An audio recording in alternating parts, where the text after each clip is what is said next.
Welcome to Car Shopping Questions and Answers. If you are car shopping now or in the next 6 months, I want you to type me in the comments. My name is Deshone the Auto Advisor. That's what I'm publicly known as. And all we do here is make sure that you know how to pay less than everyone else for cars. I'm very big on that. We spent the last 3 years helping people do this. And I spent 14 years in the car business before I started this. So I want you to start typing your questions. It's very important that when you're on this broadcast, you are locked in. Block out everything else. There's a lot of stuff in this world that wants to distract you. When you are distracted, you pay more money. That is what happens. When you are distracted, you pay more money.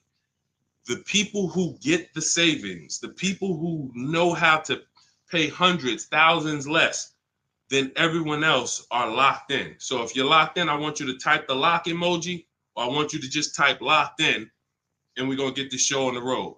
This entire broadcast is brought to you and sponsored by my new digital book. It's called Cars from Home, 7 Steps to Saving Time, Money, and Avoiding Dealerships. You can get a copy in your inbox immediately for 75% off for the next 30 minutes. When you visit the site, in my TikTok bio or in my Instagram bio, you'll see a button to activate the 75% off. You won't pay the $97.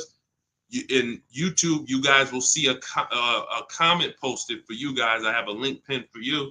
And if you're on Facebook, if you're watching, I have a link for you floating. You can click that and that'll activate your 75%. But it's only for 30 minutes and you'll have the entire blueprint of everything we're going to discuss today. So while you guys are typing your questions, start typing your questions. Start typing your questions. I want to talk to you about the process.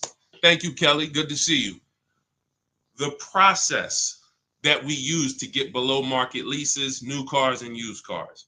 Now, I know that might sound foreign to you. The idea of having a car shopping process may sound foreign because you may be used to winging it. Oh, I just feel my way around it. I hope I do okay. That is not a recipe for success, and you're not going to accidentally get a below market price. It's just not going to happen. You don't accidentally pay less than everyone else. You don't do that by winging it. And what I want to show you is how you can do this without being a good negotiator. So we use a 7-step process. That's why my book is called Cars from Home. You can already hear our process is at home. Who likes being at home? Hit the like button if you would rather spend time shopping at home than in a dealership. Hit the like button. Our process is called Cars from Home for a reason. All of your leverage, all of your control is from home. There is no power in the dealership. That's why the only time we're in the dealership is to look at cars, to test drive, and to go home. That is what we are there for. To look at cars, test drive, go home. We are never there to buy or negotiate because you have no leverage in the car dealership. So all of you, if you're like Deshone, I'm glad. Like, I hate being in car dealerships. You're going to love what we talk about over the next hour if you lock in.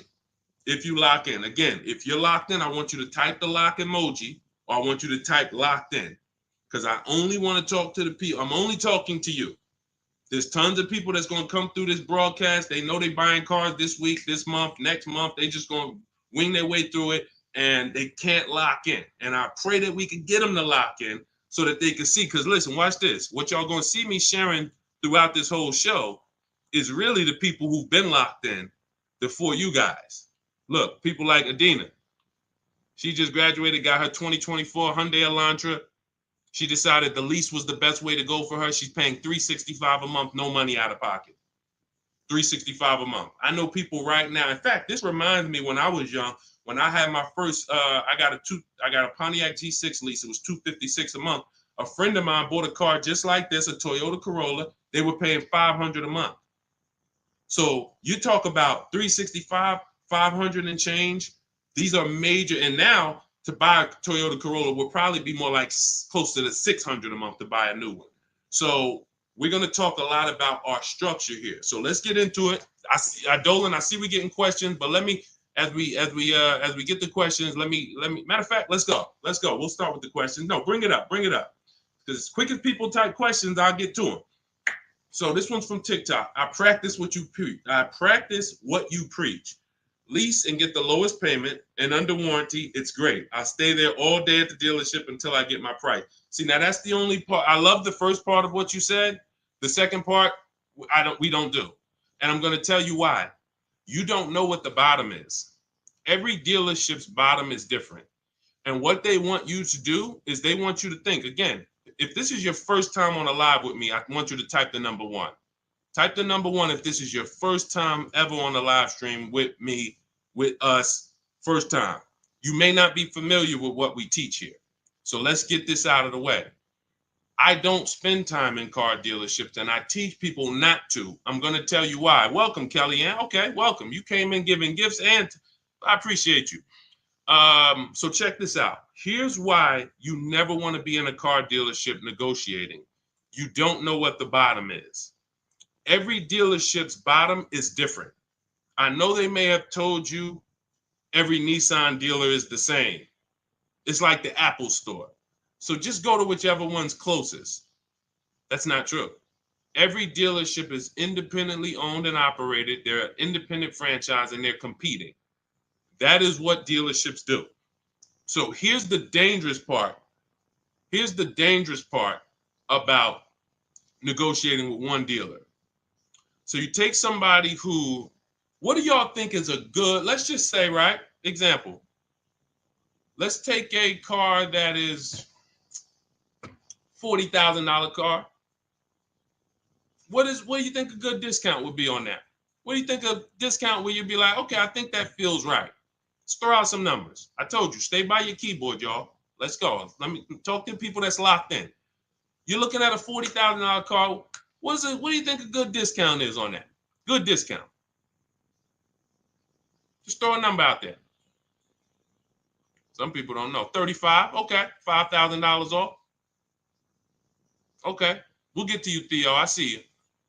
Okay. $5,000 off. Okay. Let's go. Kelly Jean, you locked in today. I'm okay. $2,000 off. Okay, Atlanta lawyer. Okay. Now watch this. So somebody said 2,000 off. Somebody said 5,000 off. Watch this. Now Tiffany gets a $40,000 vehicle. Look, MSRP was $44,820. She got $6,538, $30 off. Now let me tell you how she guarantees that's the best deal. Multiple offers. If you're in a dealership where the market price of the vehicle is everyone's charging $5,000 over sticker, $3,000 over sticker, $8,000 over sticker, then maybe a $2,000 discount is the best in the market. But there's no way for you to know that without multiple offers. Like, look at Eddie. Eddie's shopping for a Toyota. He bought it. This was last year. He bought it and he said, look, I went with the perfect purchase route, which is a strategy I teach. 2023 Toyota Camry hybrid with all the bells and whistles. Initial quotes were over 10,000 over MSRP. So if any of you are familiar with this vehicle, the Toyota Camry hybrid, dealers were charging people ridiculous money, and they still are. He ends up getting a $2,086 discount after he looked at multiple offers. That is the name of the game. You can't, because now let me show you a little bit more of why we must get multiple offers. You can't feel for the bottom. Look at this. When you look at somebody like Kimberly shop, she gets a matter of fact, oh no, we just had somebody I want to share with y'all because she saved more money than anyone else I've ever seen. Did I bring her deal in here? Did I bring her deal in here? Hold on one second. Yes, I did. So this is Milligan. This was last week. It was a couple days ago. She gets a 2024 Mercedes EQE. It has a $79,000 list price. $79,000 list price. Now, if she would have went in there and said, well, I'm just going to negotiate my way in, and I'm just going to, let's say she got $8,000 off, $10,000 off. Who would feel like that was a good deal? You go in, you're looking at a $79,000 Mercedes. You know, does your gut tell you that's a good deal, or you want more? 10,000 off. Let's say 15. 15 off. And is that a good deal? Come on, tap in with me, y'all. Talk to me. Talk to me. I want y'all to know, because we don't do. I want y'all to know that I'm conservative with what I'm about to tell you. But I need you to hammer this point into your head that negotiating with a dealer is a losing battle when you're negotiating in there. So all right. So Jimmy said yes. I see you. Kelly said yes. 15 grand sounds like a good discount. I would feel good about that. Milligan paid $56,000. If you're on YouTube and if you're on Instagram, you can see it on the screen. She sent me her paperwork. This is what I do. So this is literally, people send me their deals. People who I work with around the country, whether you have my book, whether you're in my program, people send me their deals all the time. She paid 50. She saved almost $30,000 on this vehicle. Brand new vehicle. So what does that tell you? Had you gone in there and agreed to a $15,000 discount, you would have left thinking you did okay, which is the point I want to make before we wrap this question up. The name of the game with car sales, and I did this for 14 years, is not that you win. It's to make you think you won. The name of the game with car sales is to make you think you won. It is a psychological game that when you're negotiating one-on-one with dealers, it's impossible for you to you can't win. So when you step outside and you start to sit back like we do and shop from home, and you learn how to look at the market the way I teach, the way you're going to learn, the more you tap in here, you will understand that your money and your leverage is at home, putting dealers against each other. Not going into one dealer and saying, okay, how much can you take off? Okay, who got that? Type $ if that point makes sense. You cannot feel for the bottom. You cannot say, oh, okay, that sounds good. 3,000 off. That sounds good. 10,000 off. That sounds good. 20,000 off. You can't say that on any vehicle. Now, sometimes your best discount in the market is 8,000. Sometimes your best discount is, like you saw Tiffany a little while ago, 6,000, 6,500. But the only way you can guarantee that that's the best offer in the market is to be at home looking at 5 to 7 offers. And in my book, I teach a strategy called the 25 to 5, where we connect with 25 dealers online, and it literally takes us 20 minutes. I have all email scripts that you send. There's no talking. We use this for new cars and leases. And literally, you will get 5 quotes. That 25 to 5 get you 5 to 7 written offers so that you can see what the market is. And you're going to be amazed to see that the best offer to the worst offer is so far apart. When you're looking at these 5 to 7 offers, you're going to be like, wow, how could these dealers be so different? Because 80% of them are overpriced. So when someone tells you, hey, Tiffany, that's my best offer. Hey, Taryn, that's my best offer. Barbara, Ken, my best offer. They may not be lying to you. That's their best offer. We need their competition's best offer. And that's how we make sure we guarantee the bottom price. If Milligan would have settled for $15,000 off, she would have left another $13,000 on the table. We can't leave that kind of money on the table. Okay? So yes, I love that you seem to understand about leasing, the person who shared this question, but what I don't love is being in dealerships negotiating. I do not do it. I don't teach to do it. We stay at home and we make people bid for our business. That is the game. Okay, all of this is inside my new digital book, guys. You can see it. It's called Cars from Home: 7 Steps to Saving Time, Money, and Avoiding Dealerships. And you can see, Josh, I have a support email everywhere. You can see it on my screen. Every time I do a live, I have a support email. When you purchase the book, literally on the thank you page, as soon as you pay, as soon as you get your 75% off, it literally says, screenshot this page. And it says, here's my support team's email, just in case you may have typed the email in wrong. And it says, click the link below to open up your book. So you can open it right there on the thank you page, save it to your phone or your computer, and I email you a copy. So DM me. If you don't see the support team email, we share it everywhere. We share it everywhere. I don't want to share it here live publicly, but DM me and we'll share it. We'll share it so you can have it. All right. Hey, Deshone, I drive 31,000 miles a year. Can I still get a lease driving that much? Theo, great question. So let's talk to high mileage drivers. If you drive more than 18,000 miles a year, I want you to type HM for high mileage. Now, here's what's important for you to understand.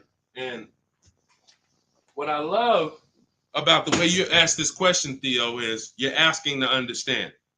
You're not asking with assuming an answer. So check this out. If you drive 18,000, all right, I see you high mileage drivers.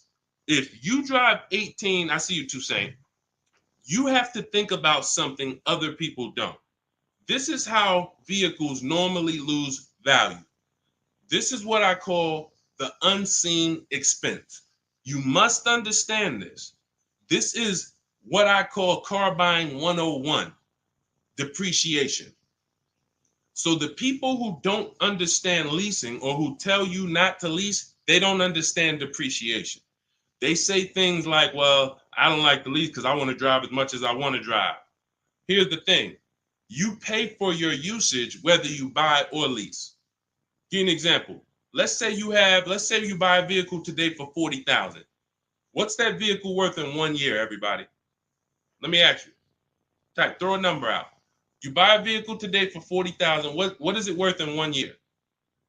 Average miles driven, 12,000 miles per year. What is that vehicle worth? Is it still worth 40? Is it still worth 40? No. Right, exactly. 33. Let's go. Let's go. Shout out to the people that's not distracted. 33. Look. So now that's a good estimate. You look and you say, all right, that's 40. This is 33. That's 1 year of time I lost $7,000. Had nothing to do with the fact you bought the car. I thought you didn't pay for stuff if you bought it. I thought you could drive as much as you want when you bought it. So let's throw a curveball in for the high mileage driver, because this is the point we're making. What happens if you drive 20,000 miles? What's the car worth? What's the car worth? Instead of average miles, where like, okay, it'd be worth 30. You drive 20,000 miles, it's probably worth 30. Instead of 33, it's probably worth 30. You lost 10 grand of value. So the more you drive, the more you depreciate your vehicle. Does that make sense? It doesn't matter if you leased or bought. If you buy a vehicle for 40 and you put 100,000 miles on it in a year, that vehicle's worthless. You go around and you try to sell it, it's probably going to be worth $12,000 or whatever, $15,000. You destroyed the value with the amount of mileage you drive. So now once you see that, now you can get that, all right, I'm not off the hook just because I paid for my car and I didn't lease it. I lose in the form of depreciation depending on how I use this vehicle. So that's the basis for us to discuss leasing versus buying. And when you look at leasing versus buying, here's what we're asking ourselves. This is step one in my book. We don't do anything else until we pass this step. How many years are you keeping the next vehicle? How many years are you keeping your next vehicle? Type into the chat. Those of you who are shopping, I want you to answer this. How many years are you keeping your next vehicle that you're going to be shopping for? 8 or more, or less than 8? This is called the 8-year rule. See, I get a lot of people, and I see a lot of you ask, hey, I'm looking at a Porsche Macan. Should I lease or buy? I'm looking at a Rolls Royce. Should I lease or buy? I'm looking at a Honda Civic. Lease or buy? It's the same answer. How many years are you keeping the vehicle? Because here's what you need to realize. You're going to lose the most value in 5 to 7 years. But after 5 to 7 years, after 7 years, the depreciation cools off and you start losing little value. Who has a vehicle outside they've had for more than 10 years? Type me. You got a vehicle in your driveway right now. You've had it for more than 10 years. I want you to type me in the comments. And we don't get many people nowadays. People are not keeping vehicles that long anymore. Okay, I see. Kelly Jean has one. Tiny Boy, I see you. All right, Naturally Dope. Okay. If you got a vehicle right now in your driveway, you've had it for more than 10 years, type me. Okay, I see you, just be you. All right. All right. These are called long-term. Look, been 18 years next month, naturally dope. Now, here's what's beautiful about them. Their depreciation is like this. What does that mean? Whatever their vehicle is worth today is probably going to be worth the same thing next year. I see you, E. Valentine. That means you beat depreciation. See, there's only two ways to beat it. Long-term ownership like them, or with a below market lease. You cannot buy a vehicle, have it lose value for 5 to 7 years, turn around and replace it and think you won. That's just not the way it works. You bought it for 40, you traded it in, it was worth 15, and you thought you won. You lost $35,000 or $25,000 in that time period. Was there a way we could have gotten that car or a similar car and lost less than $25,000 in that time period? This is what we're trying to do when we're beating depreciation. So if you are a long-term person, those of you who said, yeah, hey, Jose got 10-year Cadillac, had it from 2011, perfect. If that's your plan, you don't think about leasing. But if your spouse says, I don't want to keep a car that long, I don't see myself keeping a car that long, then they shouldn't be thinking about purchasing because they're going to lose in depreciation. So now when you look at what a lease is you have an opportunity to overpay. There's 3 types of leases: market value, above market value, below market value. If you pay market value or above market value, you lost. You lost. Market value or below market value, you lost. If you're enjoying this on TikTok, can y'all just double tap the screen? Just start tapping the screen. You're going to see the likes run up, and y'all just keep running them up. And what that does is it lets TikTok know we talking business over here, bring more people. If you're enjoying it on Facebook and YouTube, can you hit the share button, tag a friend in here so we can help them protect their money? This is about below market lease deals because you've seen commercials that say, hey, you can lease this vehicle for this, $5,000 down plus tax.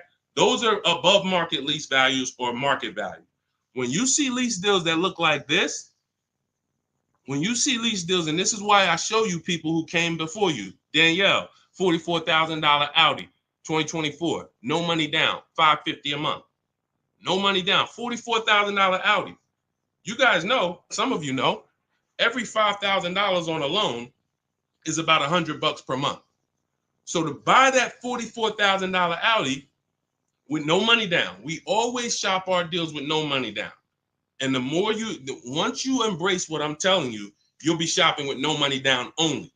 That doesn't mean we don't put money down, but we always shop all our deals, purchases, leases, used cars with no money down.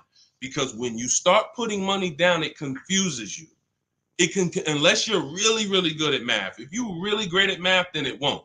But if you're not great at math and you start putting money down, it's going to confuse you because you really don't know the deal you're getting. You only are focused on what is that monthly payment. So that's why we shop with no money down. But to buy this same vehicle with no money down for a $44,000 vehicle, that's a $900 payment on a 5-year loan.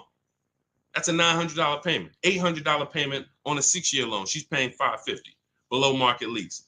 Look at Kimberly. She saved 20 grand on her Maserati, below market lease, an $86,000 vehicle, $950 a month. $86,000 vehicle, $950 a month. Charles on his Palisade. Some of you have a Palisade. It's $48,000 vehicle.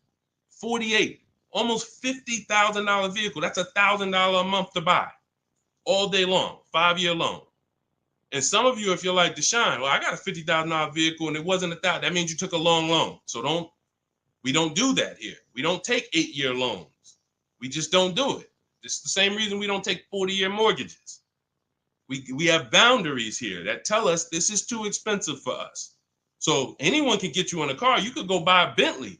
They give you a 190-month loan. You'll be able to afford it. That don't mean it was a good deal. So we cap our loans at 672 months. We will not go longer than that. That is the longest loan we take. So you look at what this would have cost Charles. Hyundai Palisade, $48,000. That's $1,000 a month payment. What is he paying? $597. And you got people like Zafrina who just killed it. Look, $65,000 Jeep Grand Cherokee, $579 a month. That's a 0.88% lease. These are below market leases. So when you're shopping for a below market lease, you are beating depreciation. Had they bought any of these vehicles, the vehicles would have depreciated way more than the small monthly payments they're paying to drive these vehicles. And then we look at Jen. Jen got an 18,000 mile a year lease.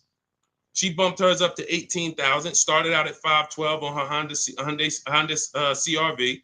Bumped it up to 18,000. Look, she went from 12,000 miles per year to 18,000 miles per year. It was literally 40 something dollars more per month, $50 more per month. So some of you see people and you're like, oh, they blame the lease for their mistakes. Oh, I didn't get enough mileage, so I ain't leasing again. The problem was you didn't get the mileage you needed because you let pennies stop you from actually having a good lease experience. Instead, you saw the payment for 12 and they said, well, if you want 15, it's $25 more per month. And you said, all right, well, give me the 12. Now you have a bad lease experience. You have a penalty because you didn't get the mileage you needed. That wasn't a smart thing to do. But blaming the lease is an even worse thing to do. So we always get the mileage we need. So Theo, when we look at now that you understand depreciation, you understand you buy a vehicle, you're killing the value. You're driving 31,000 miles per year. But if you bump your lease up, and I want you to shop for your leases with 12,000 miles, no money down, only first month's payment, taxes and fees in the payment. You get multiple offers. You need to get at least 5 to 7 offers. You could do it manually. You want to call around? You could do that. I do it, and I teach in my book. We do it without talking. Literally everything we do is email. We don't talk to car salesmen. And I'm a former car salesman. So trust me, when I tell you my system is you don't talk to car salesmen, it's better for them and you. When you go pick up your cars from the way we teach, the car sales people are thanking you. They're like, man, this was one of the quickest, easiest deals I ever made. You knew what you wanted. You sent me an inquiry. You gave me enough information to make the deal. We did it in 20, 30 minutes. This was great. I would never develop a system that would make car sales people work hard. It's easy. They love what we do. But at the same time, you got to find the right dealers. And you got to understand, all right, I have to shop with 12,000 miles per year first, and then let me get my best offers. You know, we teach something called the 1.5% rule. We divide the monthly payment into the MSRP. In my book, I have a calculator that does this for you. So literally, when you get my book, 75% off in my TikTok bio, 30 minutes, Instagram bio, 30 minutes, YouTube comments, Facebook comments, you see the link floating. You got 30 minutes to get the book for 75% off, so you won't pay $97. In there, I have calculated, you put your lease quotes into, and it literally spits out which one is the best, and it spits out counter offers that we email back to them. So once you do that, you find your best deal. Is it 1%?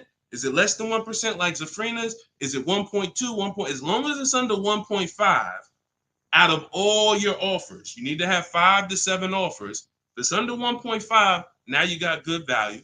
And now you ask them to adjust it up to 31,000 miles per year. You can absolutely do a high mileage lease.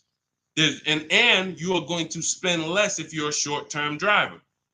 So I told you guys, if you were on the stream the other day, I talked about the guy that came in. He's the one taught me this, a customer. When I worked at Hyundai, I was a manager for a little bit. He came in, he had a high mileage lease on a Hyundai Sonata. I had never seen it. He had 72,000 miles on the car. And I was like, hey, you leased this? He said, yeah, I always lease. I'm in sales. He said, I used to buy my cars. I would always have negative equity. I had to do big down payments. I hated it. I started doing just a high mileage lease. He was only paying like $150 a month more than the normal lease for 25,000 miles a year. So instead of coming in with $10,000 or $12,000 of negative equity because he put so many miles on the car, he pays $150 more, drives as much as he wants to drive, comes back every 3 years, gets a new vehicle. He's not tying up money in these vehicles. Now, for those of you who are going to be long-term, like the people who we just shouted out about 8, 9, 10 minutes ago, that is the deal. You do not lease. You're going to buy, keep that vehicle until the wheels fall off. That's the win. But if you're not keeping your vehicles 8 years, you're overspending by thousands of dollars not leasing. And we prove that over and over and over and over here. I want you to get from being stuck in the middle, either get to the lease side or get to the long-term owner side. Get out of the middle. That's where the depreciation hits are. That's where you lose in resale. That's where you overspend by thousands, and I need you out of there. Okay, that's a great question, Theo. Great question. Go ahead, Dolan. Let's shoot the next one in. Keep typing your questions, y'all. Could y'all keep tapping the screen on TikTok and keep running the likes up? Every time you hear something you like, either hit the like button or the share button. If you're like, man, you know what? Because at the end of the day, look, it's only a couple people that help us move this mission forward. I appreciate it. There's a couple. I love the people who tap in, but I really appreciate the people who share, tell their friends. I see you. Okay? I see you, and I appreciate it. Let's go.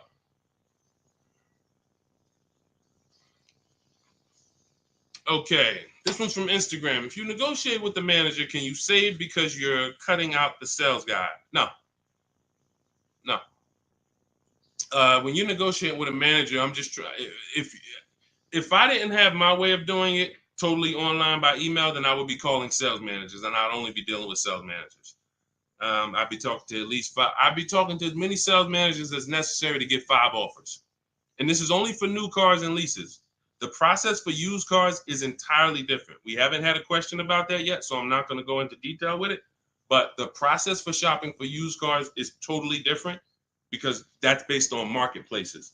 But when we are talking and we're shopping for new cars and leases, we're only dealing with, I would only deal with managers if I wasn't doing it by email. But yeah, that's not going to help you save. What's going to help you save is getting multiple offers and seeing who's the best offer. Seeing which the first thing we want to decide when we look at a car. I was at the gym today and one of my friends showed me, hey, D, man, I'm looking at this car right here. This Lexus dealer had it on their showroom floor. I said it's 100 of them in the country. See, you fall in love with that one. And you seem to think, that's the only car out here like this, and whatever I can negotiate with them is great, man. 100 of those cars are around the country. 100, maybe 30 of them are within 100 miles of you.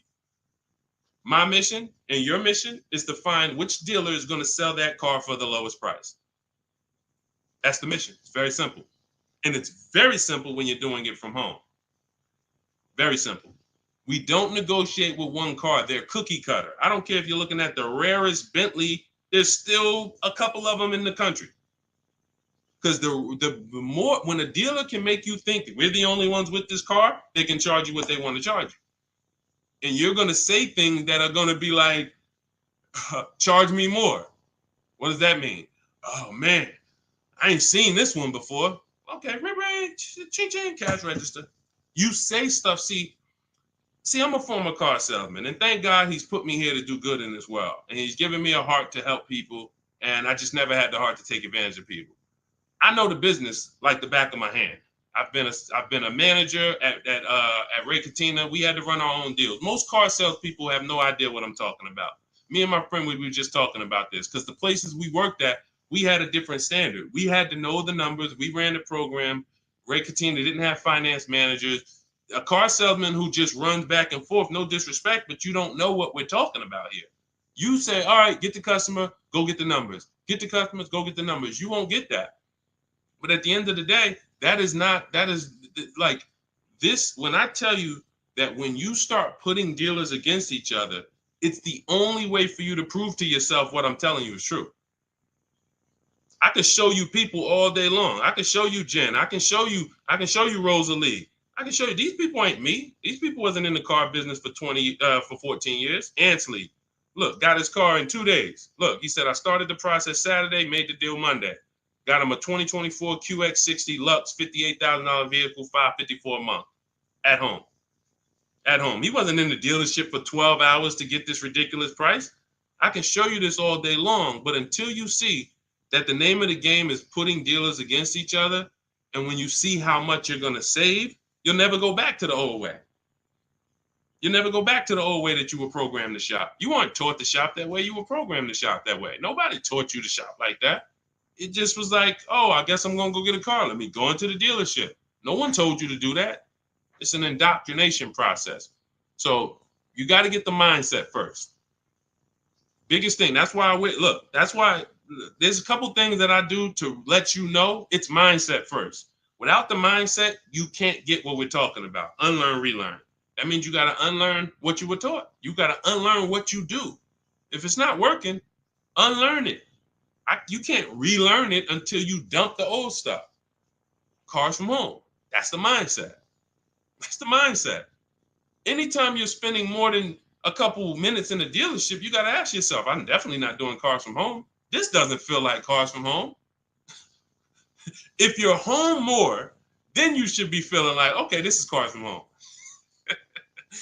And all of this is in my, if you like, guys, you don't want to remember all of this, you just want the step-by-step blueprint, that is my new digital book. It's 5-star rated. You can Google it. It's called Cars from Home, 7 Steps to Saving Time, Money, and Avoiding Dealerships. You can get your copy for 75% off in my TikTok bio, my Instagram bio, the YouTube comments, or the Facebook comments for the next 30 minutes. After 30 minutes, price goes back up to $97. And it is worth every penny at $97. People saving $5, $10, $15, $20,000, never spending more than 30 minutes in the dealership. They pay $97 all day. We sold tons of books for $97, but $24 is better. So go ahead, Dolan, shoot the next one up. All right. This one's CPB013. Is the online price the lowest they will go on a used car? All right, so this is a good question. Is the online price the lowest they will go on a used car? If I've narrowed it down and I see a car that is priced lower than everything else on a used car, now we're talking about my multiple marketplace strategy, because this is how we look for used cars. We're looking at all the marketplaces. Everywhere there are used cars at, we're looking at them. Cars.com, Carfax, Car Gurus, Auto Trader, CarMax, Carvana, Driveway, eBay Motors. 8 marketplaces.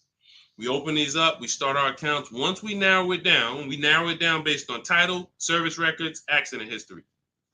We cannot, hold on. I got a feel TikTok is telling me, let me just, hold on. Can y'all still see me on TikTok? Give me a thumbs up. Give me a 1 if y'all can still see me on TikTok. Give me a 1. I just want to make sure. I just had a pop-up message on TikTok. All right. Thank you, Tiny Boy. Appreciate it. Okay, so you do not buy a used car without making sure you see the service records. There are a couple big things, couple major things when you're buying a used car you need to do besides price. I'm telling you this. We tend to focus on price. We must get a quality car and a below market price. One without the other is a loss. If you tell me, Deshone, man, I used your strategies, I shop, I paid below market value, I know it, I saw this was the lowest car within 100 miles, but the car is in the shop every 3 to 6 months, that's a problem. We lost. So we must get both. So we narrow this down based on service records. As of right now, Carfax is the only one I know that shows service records. So now you can pull this and you can use this on your actual, you can use this as a last case when you narrow it down. Now in my book, it's only one strategy I don't share publicly. It's my secret strategy to get free Carfaxes.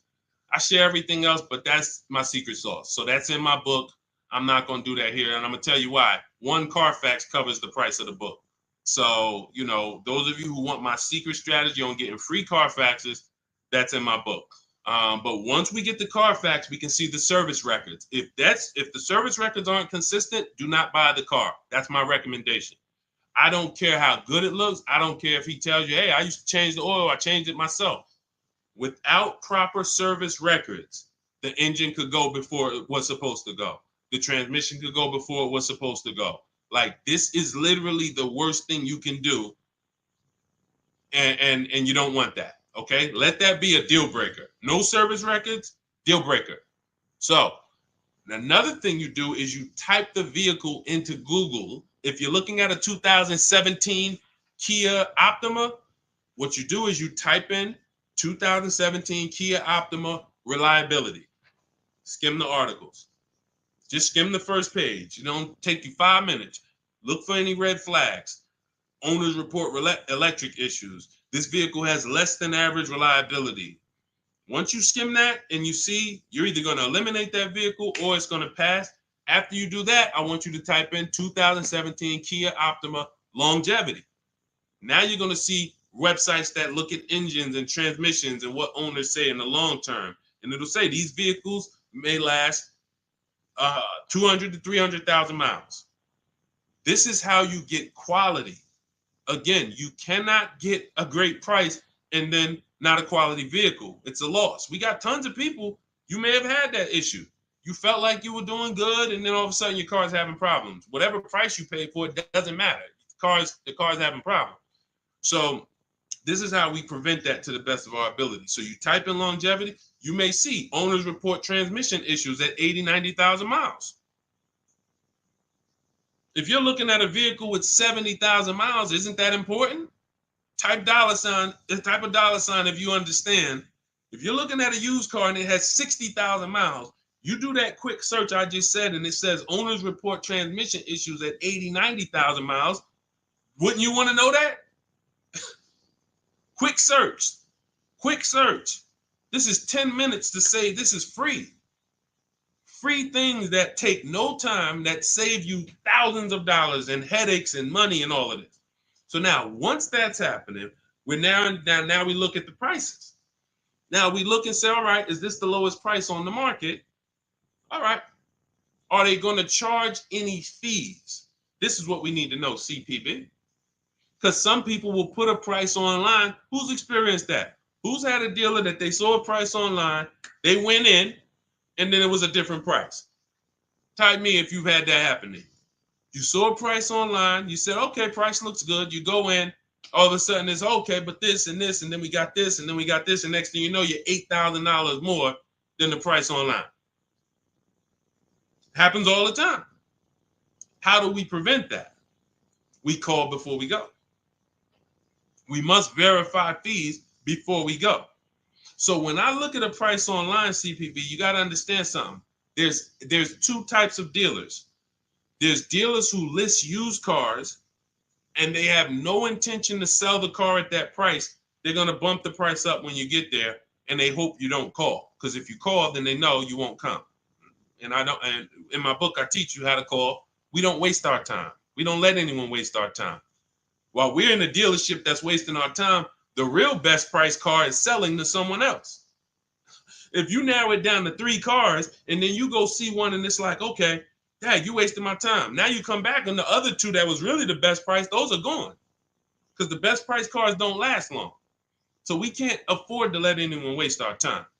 So now the goal is to see, can I get money off, but not here. We don't do that until we get there. Because a lot of times when we shop for used cars, we're getting notifications of every car that pops up. A lot of times we get cars that no one even knows hit the market yet. Soon as they hit the market, because I teach you how to know the market, you literally know the car there before anyone. You verify fees, you're there, you test drive it, you lock the car up. You can't call those dealers and be like, hey, could you take another $1,000, $2,000 off? Because they're going to be like, well, we just got the car. We're going to give it some chance. And I'm going to give you another insider secret. Dealers use a tool called V-Auto. When we list used cars, we know what every used car is priced at around us. We know what every single used car is priced at all around us. So we know we're the lowest priced car in the market. When you're looking at that car and you see that's the lowest price out of all of them, that dealer knows they're the lowest price. So when you call them and you look for more money off and you're not there, you don't have any leverage. So we do that when we get there. So this is all in the process that we use. I talked to y'all at the beginning of the stream. We talked about process. Everything we do is a system. That's why we have thousands of people that you look all over my pages, you read those comments, you see people sold their leases. I made so much money selling my lease. Oh man, I got $10,000 off. Man, I got a deal that was $200 less than what I thought I could get. Look, I had, I think Vicky, who wrote into me? I think Vicky wrote into me and said, What's her name, Vicky? Okay, can you take that question off, CP?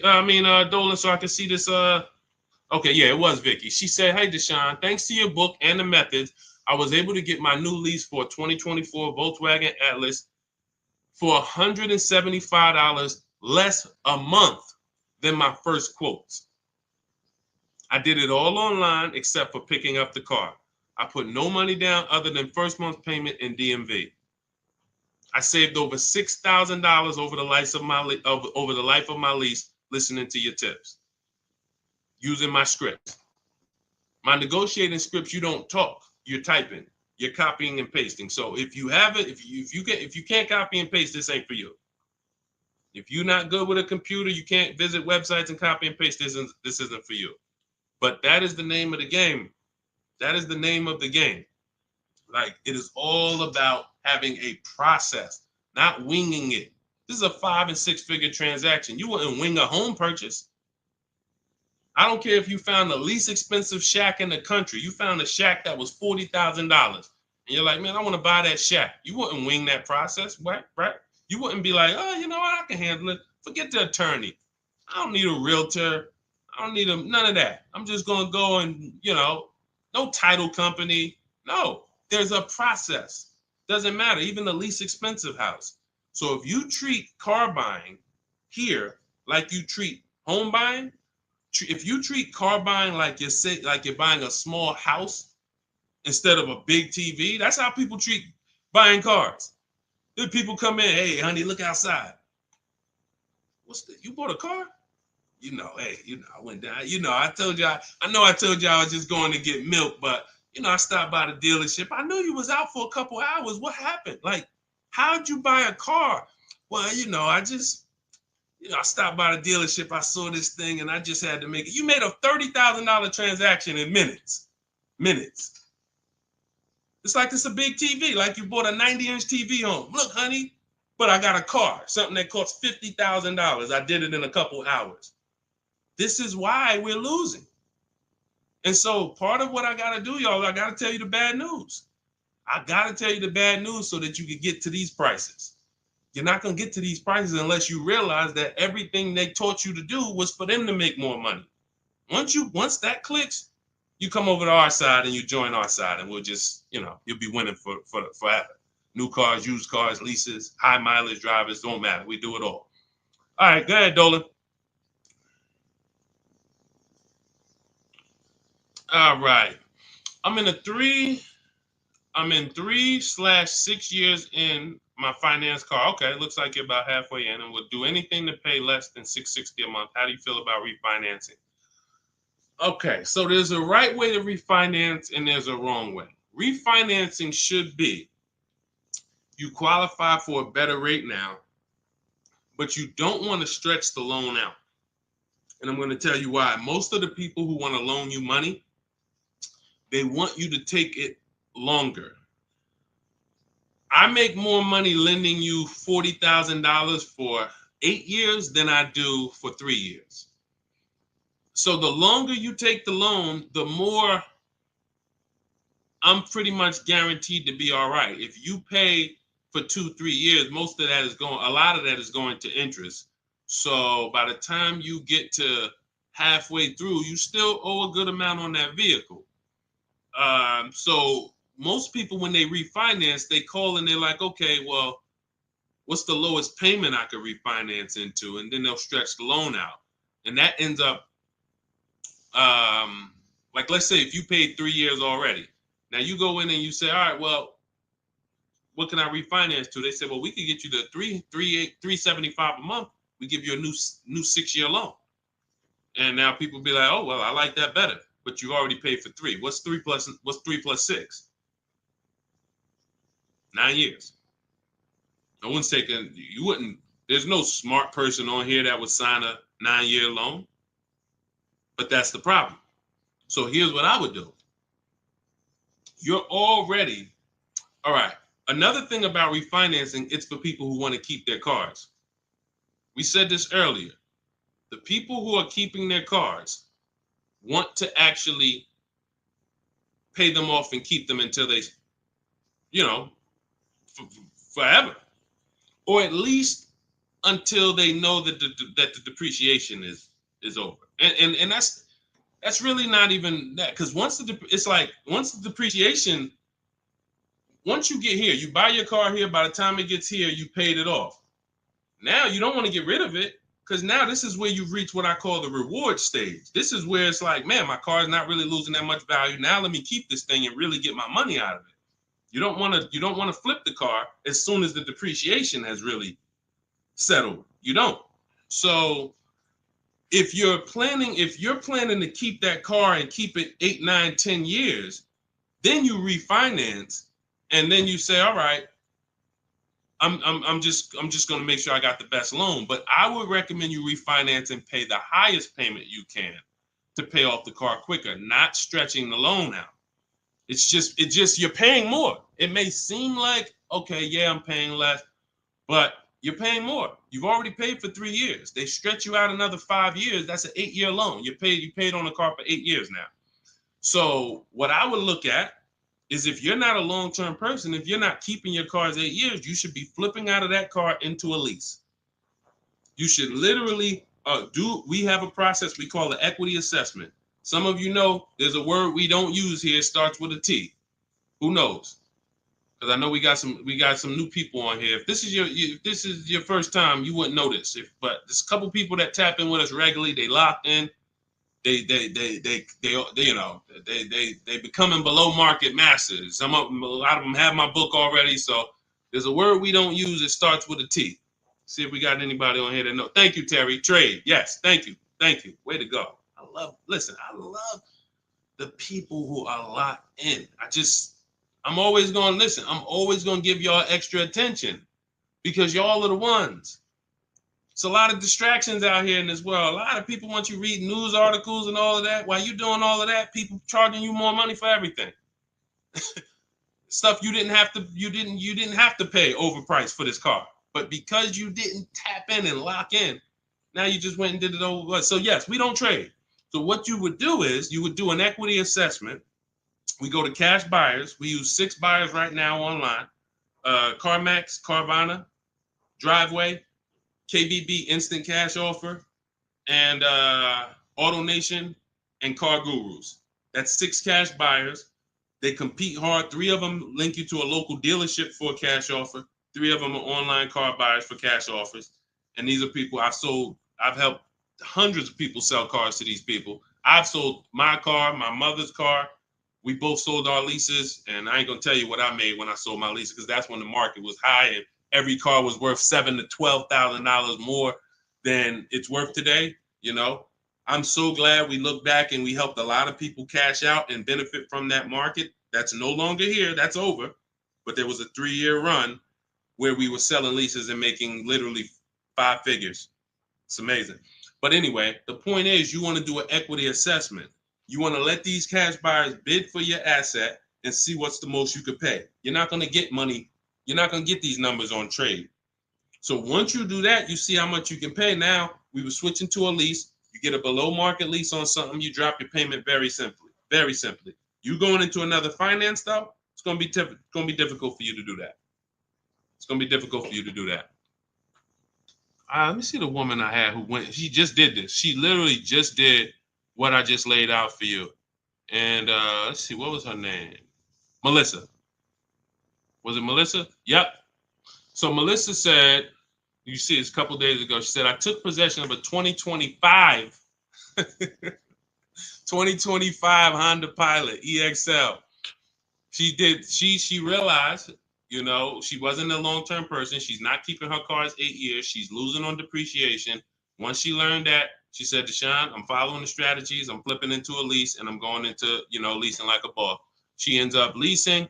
She now gets her equity assessment done. She finds out she has $12,000 of equity in her old car. $12,000 of equity in her old car. Now, after she does her equity assessment, she says, all right, let me get my offers for my Honda. Let me see the dealer that's going to sell it to me for the lowest price. If you're on YouTube, if you're on Instagram, you can see this. And I can't share this on the other platforms because it doesn't let me. But if you're on YouTube, you can see Melissa's whole deal that she sent. So she ends up She ends up leasing $597 a month. She got a 15,000 mile a year lease. The Honda was, I believe, close to $50,000. Yep, it was close to $50,000. She has a $12,000 check coming that she's gonna put in her bank account. Now she was used to just flipping that over to the next car. That's how they get you. See, hold on, I got it. That's how they get you. She's used to going into the dealer. What's my old car worth? Who's done this? If you'll be honest and say, ouch, you've done this. If you can't say amen, say ouch. That's what my old pastor used to say. Can't say amen, say ouch. When you look and you go, what's my old car worth? I want to use that for a trade. I don't want to put no money down. That's why I got my old car. Now what'll happen is that old car, you just flip the finance, and now when you hear the payment, it's like, okay, I guess the payment's not that bad, but you don't realize your old car was a $10,000 to $12,000 to $15,000 down payment that just stacked their profit, and now it's all types of bad. It's because it's too much money for a person to control. It's too much money. When you go into a dealership to trade and you need a loan, that's 3 transactions you're giving to the dealership. 3. That means I want to sell you my old car. That's 1 transaction. And instead of me making people bid for my old car, I'm just going to give it to you. I'm going to just have you be my only offer. Even though I know, well, you don't know, that's why you're not doing it. Even though there's tons of other companies who want to compete to say, hey, wait, we'll pay more than that. We'll pay more. They're giving you 10 for the trade. We'll give you 13. We'll give you 12. Like, you don't know these people exist. So you're now giving that to the dealer. Now you say, and I need a loan. You don't realize there's banks and credit unions that want to compete all around you. Hey, we could do a better rate than that. We could do a better rate than that. In my book, I teach something called the bank bidding war, where we have all of these people bid for our loan, and it doesn't affect our credit. There's a particular way we do this. It's a bank bidding war. They give you a window to shop. Now, you can't let dealers run your credit and just run you, that's different. I'm talking you rate shopping. But you're giving that transaction to the dealer without shopping it. And then you're buying a car from them, even though there's other dealers who have the exact same car that you're not getting prices from. That will sell you the car for $3,000 less, $5,000 less, $8,000 less, $15,000 less. You won't know that because you're just dealing with this one person. So that is what happens most of the time. That's why when you step into our way, you see it's totally different. You can't even mix what we do here with how y'all do it. You can't. It's oil and water. So that's how Melissa did it. The same way I just told you to do it. She said, you know what? I'm not buying these cars anymore. I'm not keeping them 8 years. If I'm keeping a car 8 years, then I'll shop to buy again. Again, for those of you who just came on the stream, if you are keeping your car more than 8 years, your next car, you shop for a purchase. New car, used car, purchase. But if you cannot tell me 100% you are keeping the car 8 years, you should be shopping for a lease. It's not even close. The prices paid, the quality of vehicles driven, as long as you're getting the right mileage you need, it's the best thing ever. New cars, and we're paying cents on the dollar compared to everyone else. But you have to bid these out. Can't walk into a dealer and say, hey, work me a lease out. You're never going to get these prices. Never. Go ahead, Dolan. Next question. All of this, for those of you who like Deshone, listen, I love what I'm hearing, man. It's no way I'm going to remember all of this. You get that's all. This is all in my blueprint. I'm not winging any of this. Everything I'm teaching is out of my step-by-step book. It's a digital book. It's called Cars from Home, 7 Steps to Saving Time, Money, and Avoiding Dealerships. You can get your copy for 75% off for the next 30 minutes. Now, if you visited the website already and the timer started, that means once that timer hits 0, it's not, you don't get 75% off. It goes back up to $97. So you won't get the $24 price. But if you get there before the timer hits 0, in my TikTok bio, in my Instagram bio, you can get your 75% off. It'll be in your inbox before we even end the stream. It'll be in your inbox in 5 minutes. Now, also, we have a link in the YouTube comments pinned for you to activate your 75% off, as well as a link floating on Facebook or in the comments for you to activate your 75% off. But once you get your book, I want you to screenshot the thank you page. One, it says right here, click below to open your book. So you can open the book and save it to your phone or your email right there. But then I also email you a copy. But sometimes you type your email in wrong. We have a great email system. We've delivered over 10,000 books, but we can't send a book to the wrong email. And that's what usually happens. So I want you to screenshot that page so you'll have my support team's email. And depending on where you're watching, you'll see the support email on the screen. But this is only for book delivery. This is not for questions. I don't do questions through email. All right. Jimmy, thanks. Just got the book. Can't wait to read and learn how to get a great deal on my next car. Congratulations. Use it, win. Follow it step by step. Don't change a thing. It's like McDonald's. I promise you. The reason why we have hundreds of people, I've worked with 2,000 people personally, and we probably got thousands of people that I don't even know about. Hundreds that have written me, text, DM me, emailed me. But I know we have thousands of people who've used our strategies to get below market prices and enjoy the car shopping process. Like, enjoy. How about that?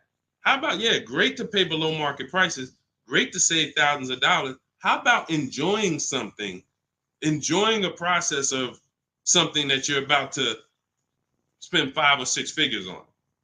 Not like, oh, just get me out of here. I've had people who I've seen them. I see them at the dealership when I was in there. They can't wait to get it over with. Oh, I hate this. It's a shame. It's a shame. We enjoy car shopping. When you're in control, when you're making people bid for your business, when you see companies, banks, dealerships fighting in your inbox, hey, look at my offer. Look, hey, can we anything we can do? When you feel like that, you see you are the prize. You see, you're the prize. Your business is the prize. The way we shop, we're the prize. You know, the way you've been taught to shop, you're begging. You're just begging. Come on, can you take off another 1,000? Come on, you really gonna lose a deal over, $20 a month? Come on, I know you could do better than that. You're begging. Mm-mm. Mm-mm. Yeah, congratulations, Jimmy. Keep me posted and make sure you email me your deal when you get it. I can't wait to see it. Go ahead, Dolan. Got a time for a couple more. All right, let's get through as many as we can. Let's go. Just be you. What's average credit score you need for a good lease with no down payment? I would say I like to see people around 670, 660. Depends on the vehicle you're shopping for. Now, there's some vehicles that won't let you be their first lease. If you've never had a car loan, you need to have a car loan. Mercedes was big on that. They wanted you to have a car loan or lease prior to them. But usually a 680 can get you approved tier 1 for most vehicles that I've seen. Now, it's not all about credit score. It is. I have something in my book I call, it's called, leasing and credit. And what I tell you is it's about profile. It's more about profile than just score. Profile is like nothing gets you approved for a lease like a paid car. If you paid on time for a car you have now, even with a 640 score, if they look at you and see, wait, well, she's never missed a payment on her car in the last 5 years. There's a good chance you're going to get approved because that weighs heavy, But if you don't have a car or a paid off car, then you want to have a higher score, 680, 690, 680 I usually see. And again, it depends on the vehicle, but most vehicles that I've seen with a 680, solid profile, good income, you don't have to make a lot, they need to see that you can afford the vehicle. That's just fine. Yeah, that's just fine. And look, if you're not ready to get a lease yet, then you should be setting yourself up to get a lease. You should be setting yourself up. No, thank you, baby. You should be setting yourself up to get a lease. What does that mean?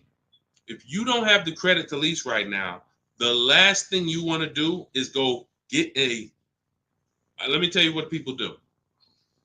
Can't sacrifice. Can't sacrifice. You don't have the credit, but you want to drive the nice vehicle. So you're going to go out and you're going to spend 20, 25, 30 and say, hey, what could you get me to on that? Now you go out and you're paying $800 a month. Now, you're already slightly shaky in your payment history. That's a problem because you're biting off a big payment. You're typically going to overpay for that car, and the interest alone is going to be an overpayment. Not to mention the price of the car you pay. So you're getting charged more for interest, which is normal. But without shopping strategies, now you go and you overpay for the car. So you might overpay for the car, and now you got a 25% interest rate. You're burying yourself. So now you look up and you say, okay, next car, am I any closer to leasing? Not if you missed a payment on that. One late payment on that, no, you jacked yourself up. So what I teach people to do is, when you don't have the credit, get something very inexpensive. Get something that you can get, the least expensive car that you can get a loan on.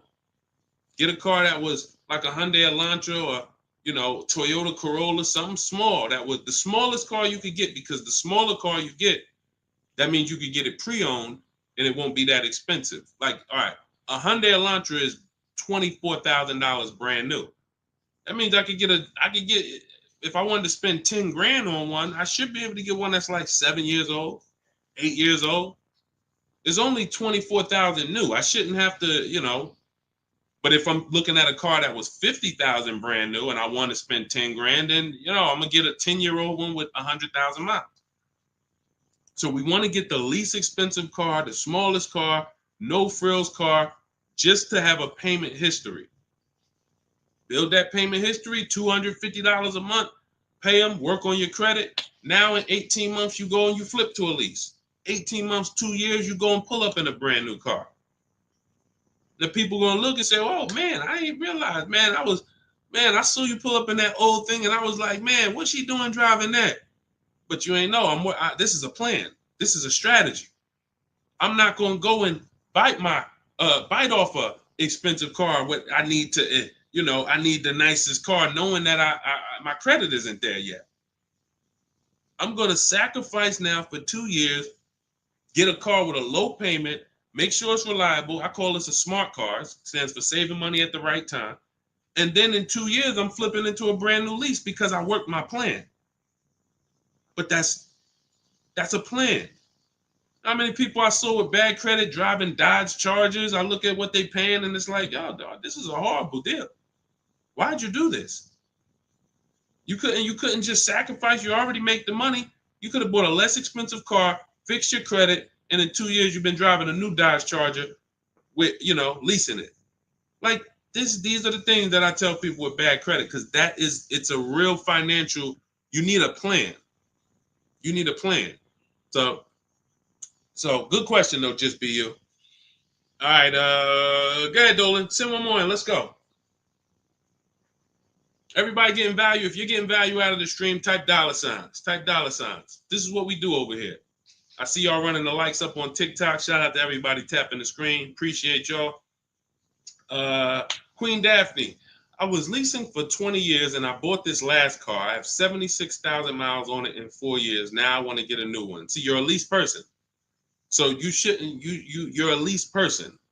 You should be leasing, getting yourself, if you have in 4 years, 76,000 miles, that's about, it's probably about 18,000 miles a year. Look, here's the thing. Look at Jen. If you didn't see Queen Daphne, I shared Jen's deal earlier.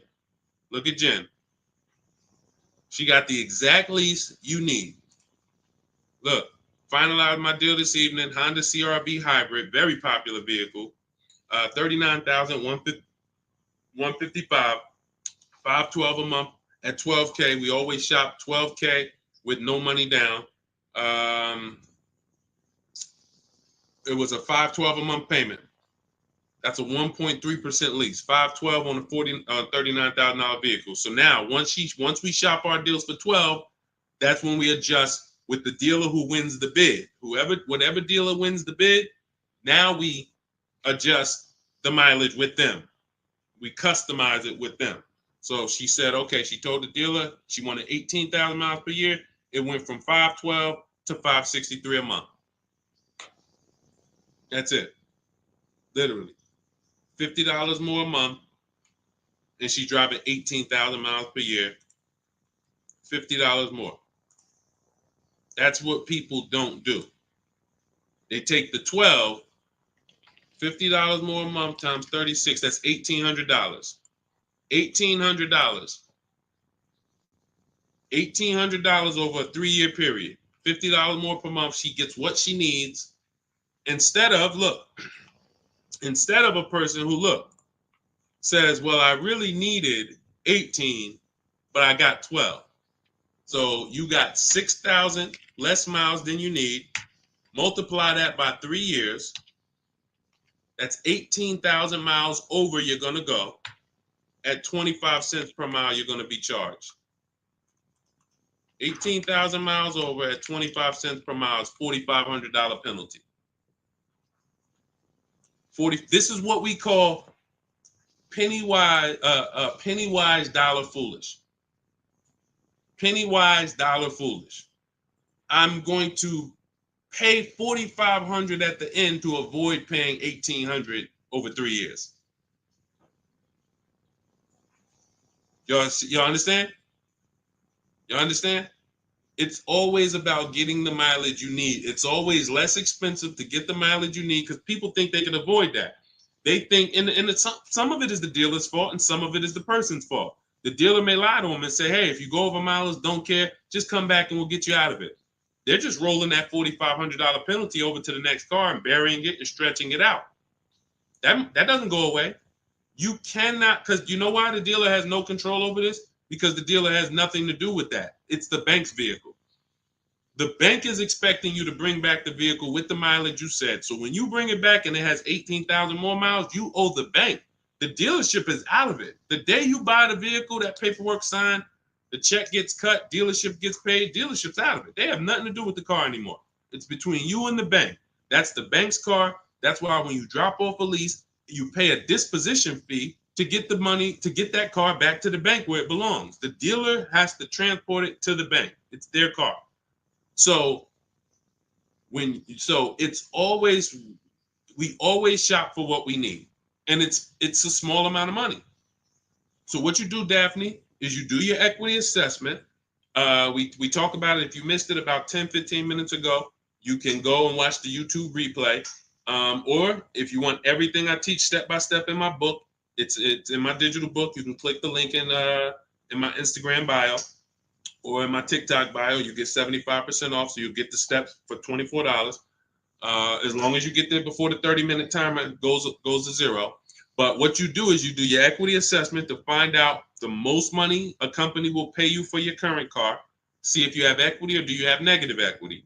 And once you do that, now you move into shopping for your replacement lease. And it's simple. You separate those two transactions and you'll be just fine. And it's very, very simple. But I wouldn't, unless you're keeping your car 8 years, don't do this. And this happens a lot.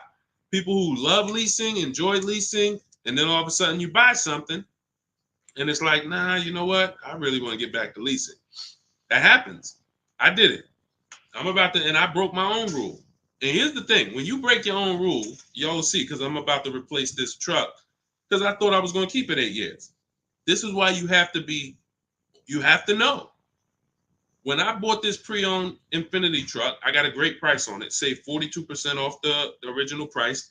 That's another thing we do with used car. We must know what the original price was to know if it's a really good deal. We didn't go into detail on that in this show, but that's a big deal. You cannot. How do you know you're getting a good price on a used car if you don't know what it was originally priced? What equipment it was, what packages it had in it, what was the original list price, and what's the asking price? That's how we calculate discount. I call that the true value discount. That's in my book. So, but when I got it, I got a great deal on it. Now, when I look at the money that I paid over 3 years, once I get this new lease, you're going to see that I could have just gotten the lease. I could have just gotten the lease when you compare a used car, great deal on a used car, to a lease, they're about the same money coming out your house over a 6-year period. If you got one vehicle and you kept it for 6 years versus 2 leases, it's going to be about the same money on 2 pre-owned cars. Now, comparing a new purchase to a below market lease, totally different money. thousands more for the new purchase, thousands more. We've already hit on that throughout the stream. But what I'm going to show y'all when I do this is the amount of money that I put into the car over 3 years, over the almost 2 years I've had it. I could have just leased a brand new car for the same amount. So it's not that I overpaid, but what I could have been driving had my structure been right. And again, that's why the 8-year rule is so important. If you can't guarantee you're keeping the vehicle 8 years, you should not buy it. You should be shopping for a lease. That's the name of the game. It's not even a question. We continue to prove that over and over and over again. So anybody, if you just jumped on, you can watch the YouTube replay. You can see all the lease deals that we shared. Again, the message is get from one side, get out of the middle. Get out of the middle. You either want to be on the shopping for below market lease side, or you're a long-term buyer keeping your cars more than 8 years. Everyone who's buying their cars and trading them in, or buying them, paying them off, and then trading them in, you're losing the most money because you're on this depreciation curve. Again, we're just recapping what we covered in the show so far. This is how you're losing value, and then as soon as you get to the bottom where it's starting to cool off, you replace your car and you go do this all over again. So you need to get to one side. You either want to be shopping over here for below market leases, or you're keeping your cars long enough to beat depreciation, like the people we talked about earlier in the show who said they had cars for 12 years, 10 years, 15 years, 18 years. That's the name of the game. You don't want to be leasing and then buying the lease. You're mixing them. You don't want to be buying the cars and then replacing them before they're paid off. You're stuck in the middle. So let's get in the right structure. Again, all of this is out of my new digital book. It's 5-star rated. It's called Cars from Home, 7 Steps to Saving Time, Money, and Avoiding Dealerships. It is the blueprint for below market leases, the blueprint for below market used cars, new cars, high mileage drivers, high mileage leases. Everything you need is in there in a step-by-step fashion, making banks and credit unions bid for your business instead of just going with one bank. Rates are high. Whenever rates are high, you need to be shopping rates. Even when rates are low, you need to be shopping rates. And you're not, this is all money. 2 points on an interest rate literally could be $2,000-$3,000. That's big money. So we need to know this. All of this is in the book, and you can get your copy for 75% off. It is a digital book. So anything that happens new in the industry, I update it. Example, Vroom went out of business. Vroom used to be on our list of people to sell our cars to on the equity assessment, and they were on our list of pre-owned cars. When we would shop for pre-owned cars, Vroom was on our list. Vroom went out of business. I went right into the master file, updated it. Everyone who opens up the book, you never saw Vroom since then. I couldn't do that with a print book. If I had 10,000 copies in print in people's houses, how do we update it when these companies go out of business or when a new website comes into the market? So with a digital book, we do that. You get free updates for now, and that's what we've been doing. So 30 minutes only. Once the timer hits 0, the price is $97. Once you get to, before you, where can you go? TikTok bio, Instagram bio, Facebook link in the comments, or it's floating, YouTube pinned comments. Get there, get your copy for 75% off. And please send me your deals. When you make your deals, send me pictures of the car, send me the details. I can't wait to see it. All right, we'll be back for another stream. Shout out to everybody who checked in. Shout out to everybody that was locked in. God bless y'all.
Welcome to Car Shopping Questions and Answers. I am your host, publicly known as Deshone the Auto Advisor.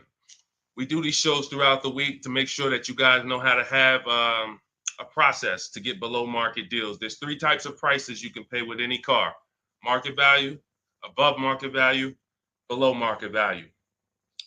Below market value is reserved for the people who have strategies. It's not for the negotiators. Great negotiators pay market value all the time. They never know it.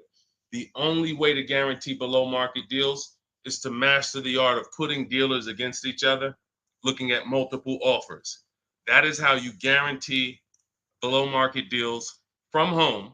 So everything we're going to be talking about today is something we call the cars from home mindset. You do not need to spend more than 30 minutes in a car dealership to pay below market price. What you need to do is learn how to make dealers compete for your business so that you can stop begging for discounts. So you'll see this in a whole different way. We got a couple questions already that came from TikTok. So we'll get to those. You guys can start typing your questions. We have Dolan in the background. He's moderating and he's going to bring in as many questions as we could get through in the next hour. So we're going to try to go as fast as we can.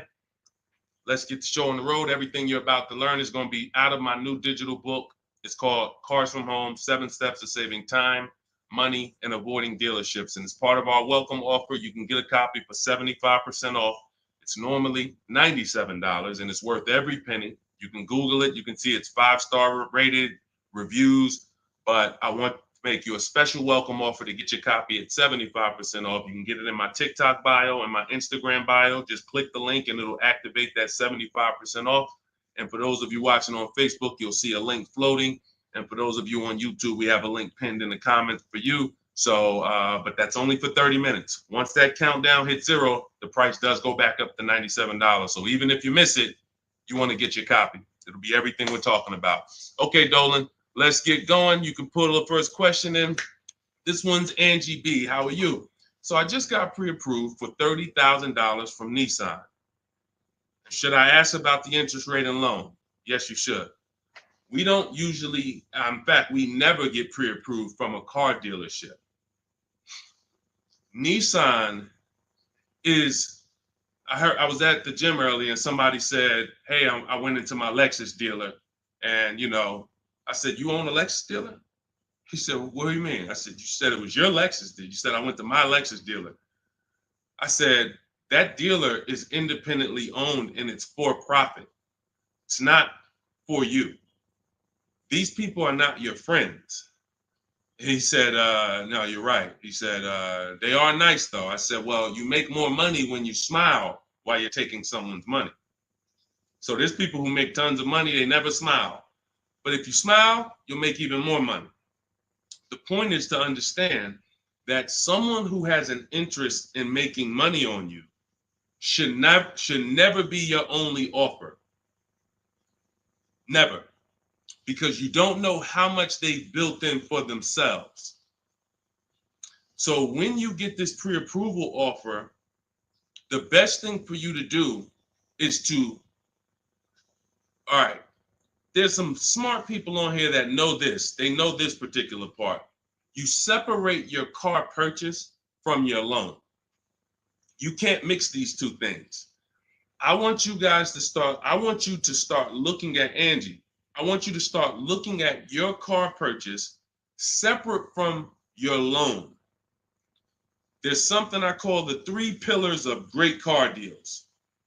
3 pillars. And if y'all are on break or something, or you should have a pen taking notes, unless you're gonna watch this replay, because we're gonna cover a lot of stuff in the next hour. 3 pillars of great car deals. You must get a great deal in each pillar to actually get a great deal. First pillar, who I buy my car from. Second pillar, who I get my loan from. Third pillar, who I sell my old car to. Those are 3 independent transactions.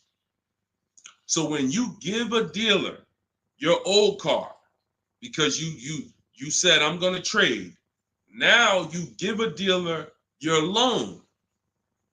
And you also buy a car from that dealer. You've given them 3 transactions. Each of those transactions has big money in it.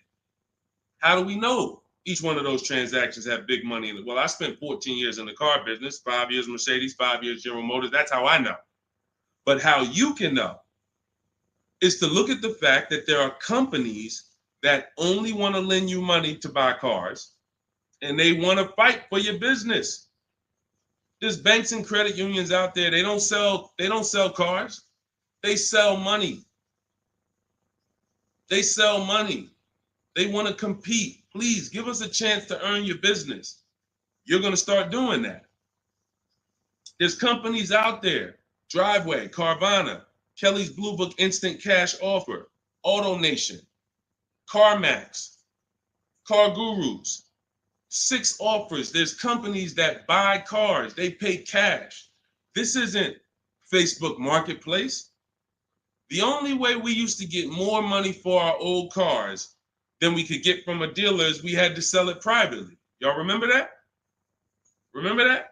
If you wanted to make 2,000 or 3,000 extra than the dealer was going to give you, you had to sell your car privately. These 6 companies that I just named are going to pay you more than any dealer is going to pay you to trade.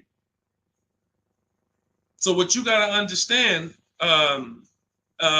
academic weapon, and people like you who are asking these questions, you got to understand that there's 3 parts to a car transaction. The ones I just broke down, that's if you have a trade. But now, how do you make sure that you get a great deal in each one of the pillars? It's simple. Bids. It's simple. Bids. All you have to do is embrace that. As long as I get bids, it's impossible for me to overpay. This is great for the people who's not a good negotiator. Let's be honest here. If you're not a good negotiator, type not me. You're just not good at it, or you just don't like it. Just type not me. Or me. It doesn't matter. Just something to tap in. Be honest. I see you, academic. Okay.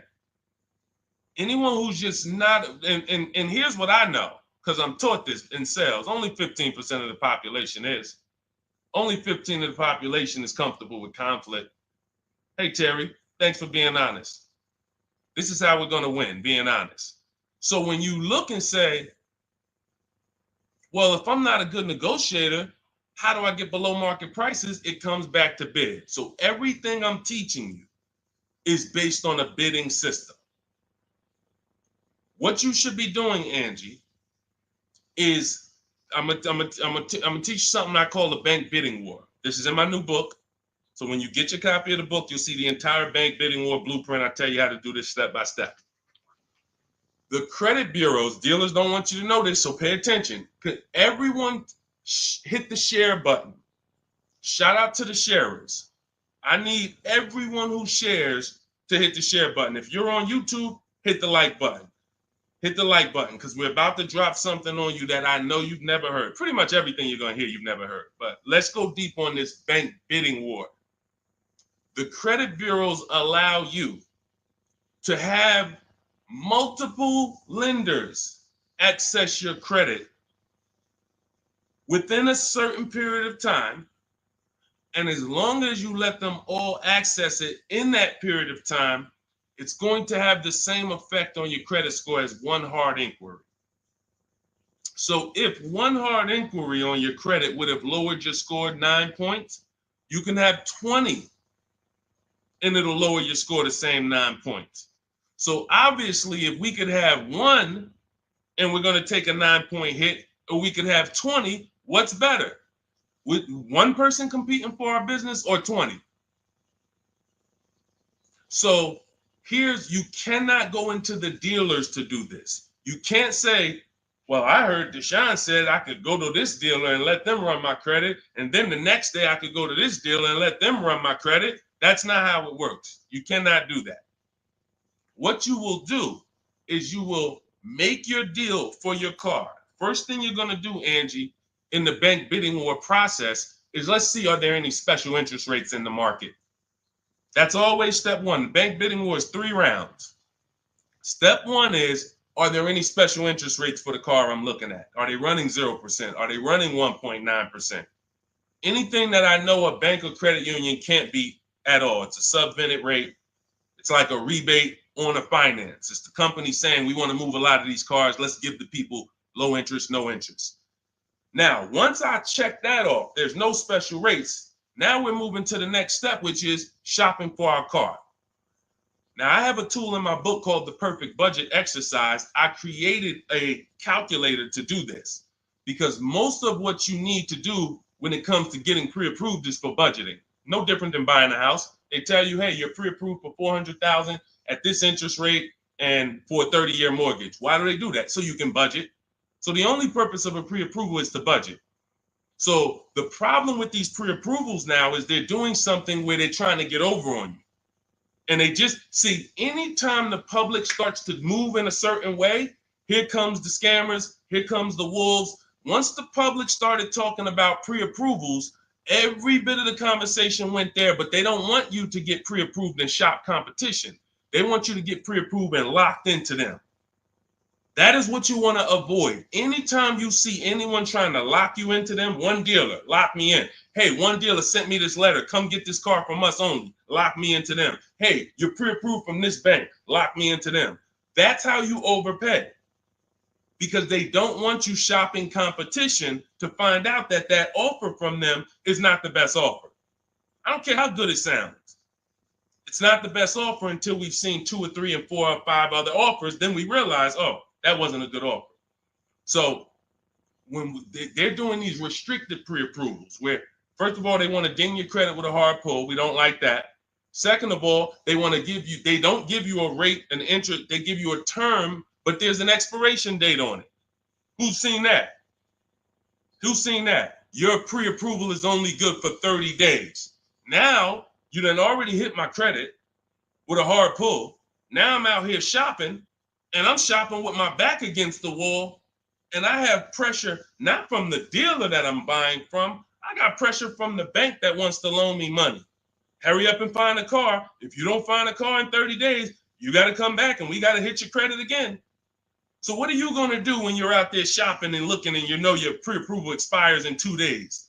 You mess around and take something that you wouldn't have taken if you didn't have that deadline.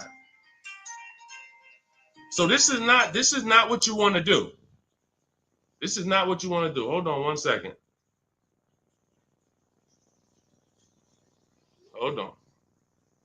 And I asked the people before when we did another stream, I said, hey, do you guys want me to do these quick skim over answers so we could get 20 questions answered in an hour, or do y'all want me to go deep on these subjects? And everybody said go deep on it. We like that. So that's the consensus. We don't do fluff answers here. This is car buying. This isn't, buying a pair of shoes. We go deep on answers. So we stay away from these because those were the games. These are the games these lenders are playing now. They don't want us shopping them. They don't want us shopping their competition. They're making a ton of money on interest, charging 7, 8, 9% interest, 10% interest to people who aren't shopping their competitors. We don't do that. What we're doing is we are going to, once we see that there's no special interest rate, we move into shopping for our vehicle.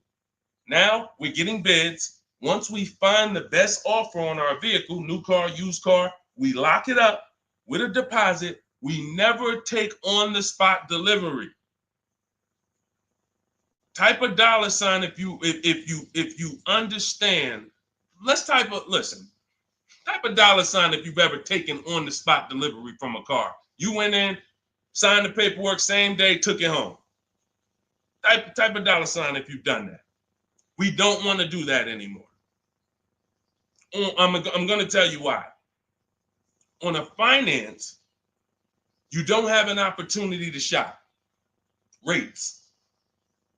You got to shop rates. From now on, you will be shopping rates. You're going to have 5, 10, 15 lenders compete to see who's going to give me the best rate. Because if I pay 7% on a $30,000 loan, but I could have got 5.29%. That's probably $1,500. That's probably, and we never go back and refinance. We just end up with a higher rate than we could have gotten. We wonder, we hope, hey, dang, I wonder if I got the best rate.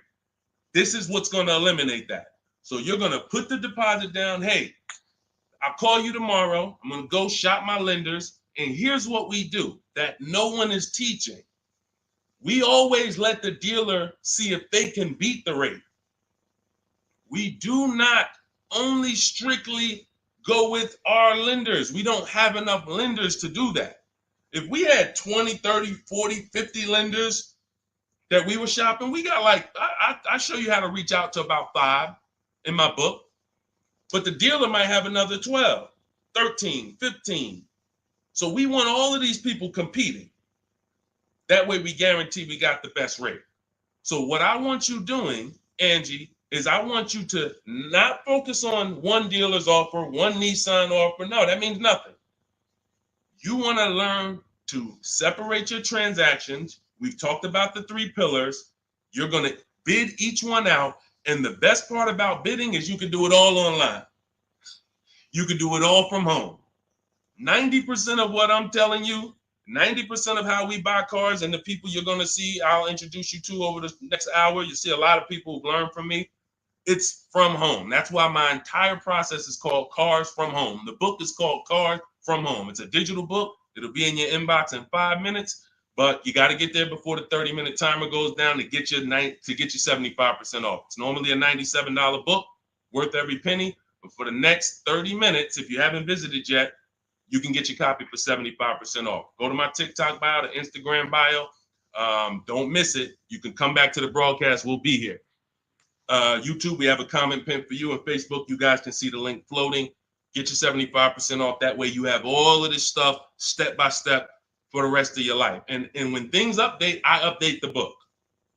So that's another reason I love a digital book, because things happen, things change, new websites come out, boom, I go right in, boom, boom, update it. I don't charge you. Hey, you bought my book 18 months ago, but here's version 2. Send another $32 to, no, I want people to win. If you want to win, you're going to win with me.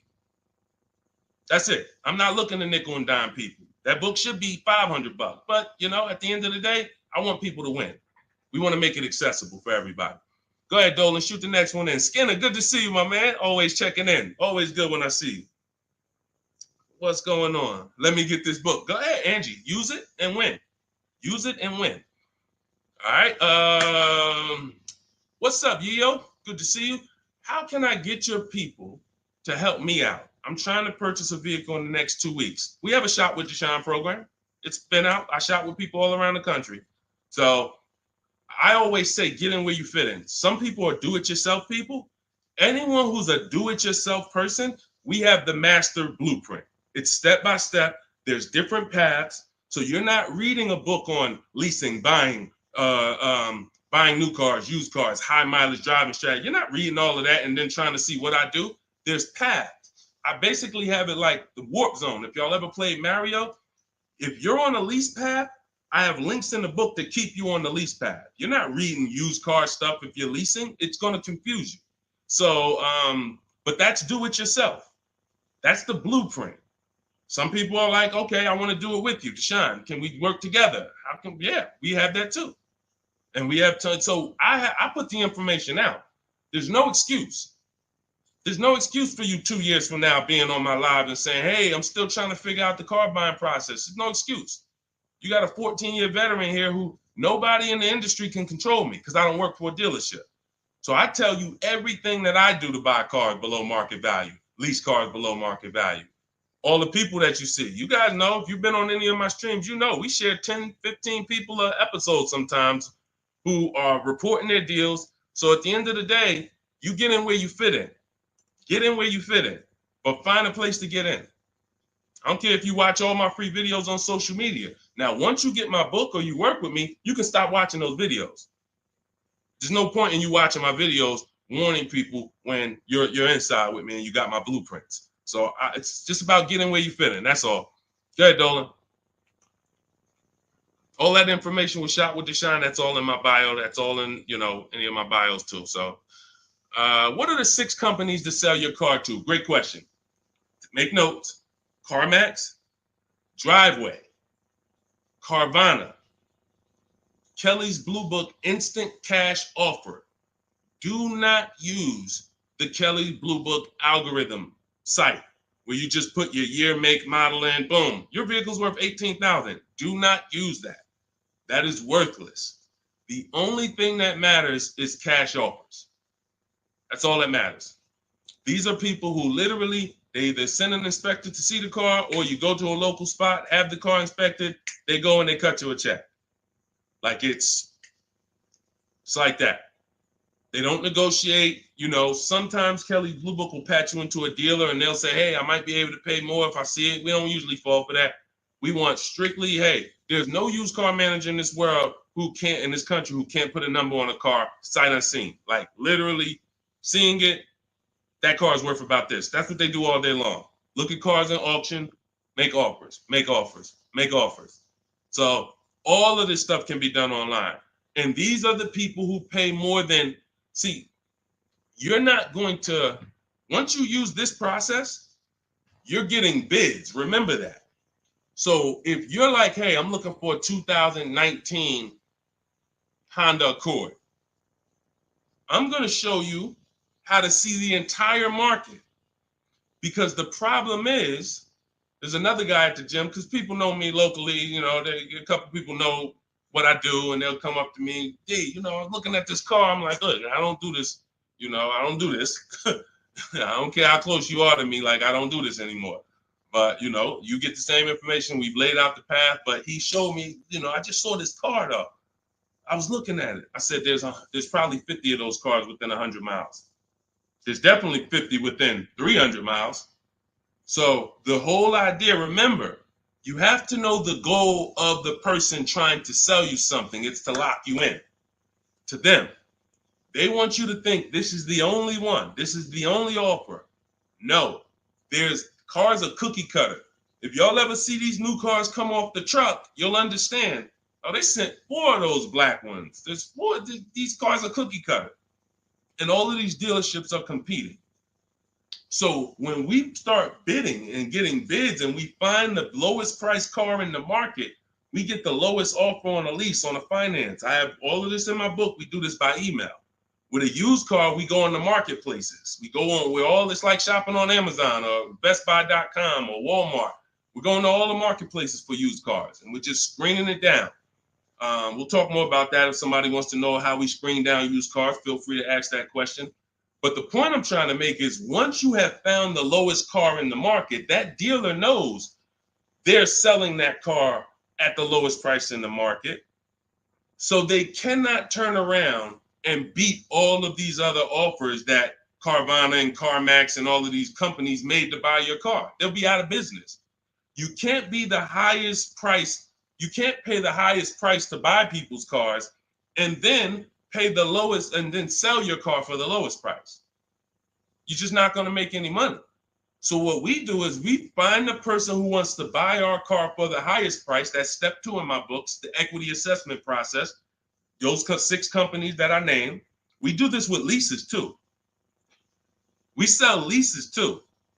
I've been talking about this for 3 years, and I know there's still people who like, Deshone, I didn't know you could sell a lease. If you didn't know, type a question mark. If you didn't know you could actually sell a lease and pocket cash if you have equity, type a question mark. So once we do the equity assessment, we've seen this is the company that's going to pay me the most for my old car. Now we're shopping for our new car. This is the company that's going to sell me the new car for the lowest price. 2 pillars. 2 pillars. You see what I'm saying? That's 2 pillars of our car deal. Guaranteed we paid, got the most for our car. Perfect, check. Got the least car, got the lowest car in the market based on bids, based on multiple offers. This is how it's done. And this stuff takes an app. Like, when you guys get good at this, you'll be able to do this in 90 minutes to 2 hours. 90 minutes to 2 hours. I can get any car I want below market value. I'm going to pay less than everyone else. It won't take me more than 90 minutes. You'll get there. In the beginning, 2.5 hours it's going to take you to go through. You're going to be fumbling. You're going to be overthinking. And once you just get to trust in the process, you'll see, okay, this is a 90-minute process. Now, I don't want you rushing your shopping. It's a big point before we go to the next question. Too many of you are rushing your shopping. That's why you're ending up with cars you don't like in 3 months. We don't rush that. We don't let anyone rush us into making a decision on the car we want. Step 4 in my book, in my process, I call it shopping, not buying. You're going to enjoy shopping the way we shop because no one pressures us. We don't let them. We enjoy our shopping process. We're only there to test drive. We take our time to decide what we want. Now, once we decide what we want, it ain't taking us no more than 90 minutes to get it. But the deciding of some of you might spend 3 months deciding what you want, and that's okay. Visiting dealerships, driving multiple cars, perfectly fine. But we don't, the problem is when you turn shopping into buying. That's the problem. You tell your kids, hey, kids, we're going to go out, we're going to look at cars this weekend. Yes, oh, God, Daddy, we're getting a new car, Mom. Yes, great. All right, we're going to go look. First, we're going to go to Toyota. Then we're going to go to Honda. Then we're going to see the Chevy. If we had time, we'll test drive a Nissan, and it's going to be a good day. All right, perfect. You come out there, you drive the first car. Next thing you know, Daddy's sitting down, Mommy's sitting down talking to the salesman. That's where this is where you ruined your shopping. You ruined your shopping. What is Daddy doing sitting down? Why are you sitting? Daddy, I thought we was going to Honda next. What happened? 4 cars we were going to drive. Yeah, but they said we got a good deal. It don't take them long. If you let them catch you, it don't take us long to catch you with something. Hey, we have some great deals today.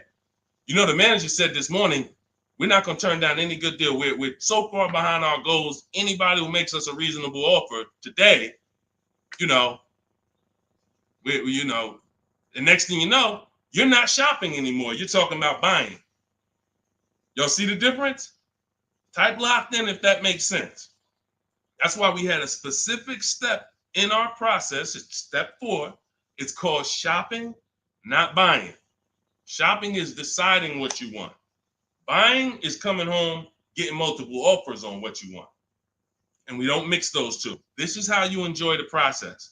This is how you wake up in 6 months and you still love the car because you took enough time to make your decision and you didn't let anyone rush you. We're not gonna let anyone rush you if you're doing this my way. Go ahead, Dolan. Roll the next one. But yeah, get those 6 companies. Get your equity assessment done. What's up, Terrell? Good to see you. Deshone, I sent out the initial contact template to the dealerships, and a lot of them are trying to get me to come in. That's why we had scripts. Listen, here's what I say to people that I work with. Whether it's most of the time this is people I'm working with in my coaching program here's what I say. I tell you up front, 80% of dealers are overpriced. 80% of dealers are here to make the process difficult because the more difficult they make the process, the more money they make. It's very simple. When you get my book, I have email scripts that reply to everything. For example, Terrell, when you open up the script for the initial replies, you'll see when they say, hey, when can you come in? We copy and paste. Actually, I'm going to be doing my entire process online. Do you have a car that I'm interested in? Do you have a match? Every script ends with a question. Whenever you are emailing a dealer, it should always end with a question. Somebody said, how much is the book? It's normally $97. If you go to my TikTok bio before the actual 30-minute timer gets to 0, you can get it for 75% off. So it'll be $24. So everyone who's visited that site already, if that timer started, it's going. So once it gets to 0, the price is $97. That's just our welcome offer for our new people. And you have a link in the YouTube comments as well as Facebook floating. You guys can see it. Instagram bio. Go activate your 75% off. It'll be in your inbox in a minute. But that's the whole thing. So let me read the rest of your question to see if it was something different. And a lot of them are trying to get me to come in and talk to them and test drive. What to do next? Resend another template. Well, there you go. No, you don't resend another template. We actually use the scripts. See, the reason why I know everything they're going to say is because those are templates too. When you guys get these emails, who gets the emails from dealerships? Hey, Jane, we love your 2016 Kia Sorento. We have a customer looking for that. My used car manager just said he needs that vehicle. Who's gotten that? Who's gotten those emails? Type me. Type me if you gotten it. Hey, I can get you out of good news. We looked at your 2021 Honda, and turns out we can get you in a new one for around the same price. When can you come in? Or when can we have a conversation? Right? Thank you, Dion Skinner. Okay, look, how do we know? How do I know you all are getting those? Because we sent them from the dealership. We sent them from the dealership. Listen, if you're not tagging your best friend into this broadcast, you're being a little selfish, because your best friend's out there right now and they need a car and they about to go and overpay. So tag your best friend into this. Hit the share button and share with your best friend. This is what happens. Those are all templates. There's a software we would use, Mastermind, Momentum. What it does is it just searches the whole database and it sends out templates to these people. If we send out 1,000 emails, 100 are going to reply. It's going to lead to this many appointments. Those are all templates. That's not custom stuff. Those letters aren't, oh, they took the time to send me a letter. So it was easy for me to prepare the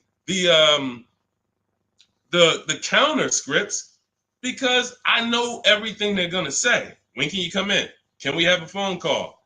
You know, it'd be a lot easier. All the stuff is there. That's why there's 3 different sets of scripts in my book. And there's no other book that does this. Quite honestly, there's never been a book that I've seen that actually has links to videos, actually has links to documents with scripts that you copy and paste. That's why I said, when I tell you the book should be $500, it should be. And then it would be, I'm only going to sell it to the people who really, really value their money. And they would. And they'd be like, Deshone, this was an expensive book, but I tell you what, this book saved me more money than probably any book I ever bought. But again, that's not God's plan. God said, listen, make it affordable, son. The people who are going to get it, they don't have no excuse. They have no excuse now. If the book was $500, you could, man, I really would get the book, but I don't want to lose $500. Book's $24 if you get there before the timer. So the point is, Terrell, use the scripts, follow the process, realize it's a new process for you, but everything's accounted for. Everything in the process is accounted for. Just use your scripts. Everything they say, copy and paste, and keep the conversation moving on your terms. And don't try to turn an 80% dealer to a 20% dealer. They're not going to be that. They're doing what they're supposed to do. Let them eliminate themselves. Usually, if a dealer's going to make it hard, there's a reason. God, we use a strategy for leases and new cars called the 25 to 5. We connect with 25 dealers online in 20 minutes. Then we send this initial contact template that Terrell sent. That's going to give us 25 dealers' inventories we're shopping from. So we never have to worry about, hey, you know, I don't really have that car, but maybe I could get it. You're shopping with one dealer, you're shopping from one inventory. Whatever they got, that's all we got. No, we're shopping from 25 dealers' inventory. So now out of the 25, we're looking to get 5 to 7 quotes, 5 to 7 offers. You're going to see they're going to be $150 a month to $200 a month apart, minimum. That's just how it is. And that's when you prove to yourself, holy crap, I see how different these dealers are. It's not close. It's not like, hey, I got 5 offers. This one was $605. This one was $590. This one was $580. This one was $570. Heck no. This one was $620. This one was $550. This one was $475. This one was $450. That's how far apart they are. The 80% make big money, big, huge commissions. Like, it ain't like, so the 20% are the people who we want to find and do business with. These are the people that compete. They want to beat their competition. We find them and we buy from them. Great question. Thank you, Terrell. Good to see you. Next question, Dolan. Oh, man, good question. And that's very common. Again, very common. It's a new process.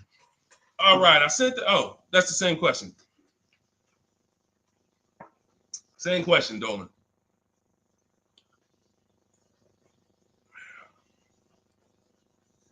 What's up, Jaden? Buying my first used car this year. All right, putting $10,000 down with fair credit and a trade in worth $1,000. How do I maximize for the best car possible? First thing we want to decide is, should we be buying or leasing? This is very important. Now, I know many of you were taught on here, never lease a car.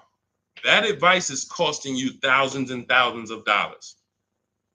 And we'll go deep on that because I can't make a statement like that without going deep on this. But let me ask you, Jaden, do you have good credit, fair credit, not so good? You know, nobody knows you, so it's not like, you know. But I need to know this to properly answer the question, because some people, you know, they want to put a lot of cash into the transaction because they don't really have any credit.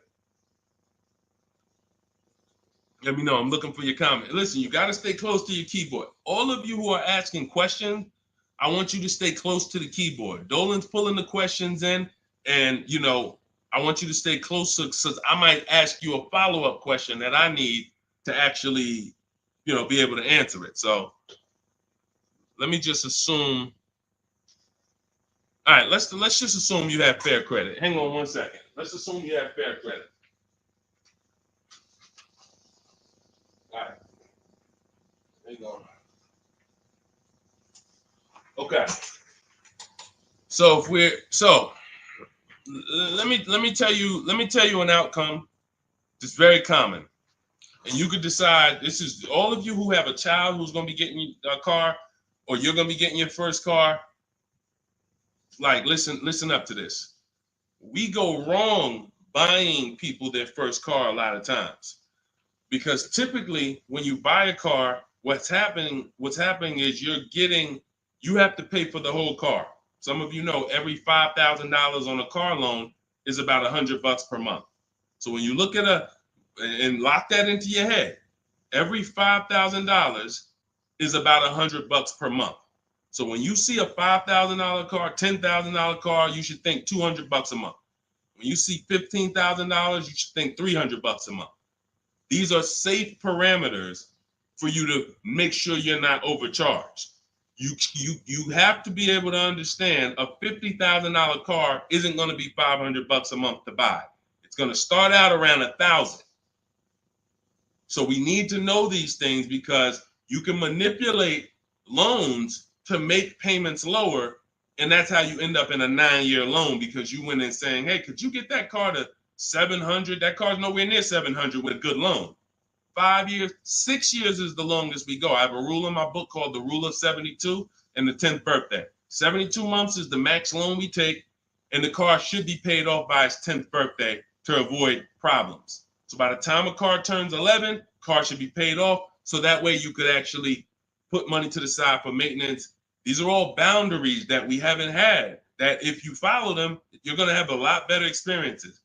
So if you don't have the credit to lease, then I would say, okay, get yourself an inexpensive car, try to get a small loan.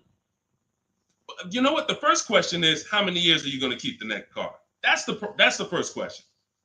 That is the first question. When you open up my book, the first question, if you and I were talking on the phone, Jaden, the first question I would ask you before credit, before anything, Jaden, how many years are you going to keep the car? Now, if you say to me, Deshone, I'm definitely keeping the car 9-10 years. I don't need a car every couple years at all. I'll keep a car a decade. Perfect. Forget about leasing. In my book, first step is, how many years are you keeping the next car? I want y'all to answer that. Everyone who's shopping, everyone who will be shopping, you're shopping now, or you're going to be shopping soon in the next 6 months, a year. I want you to answer the question. How many years are you keeping the next car? Guaranteed. Guaranteed. Because everything else comes after that.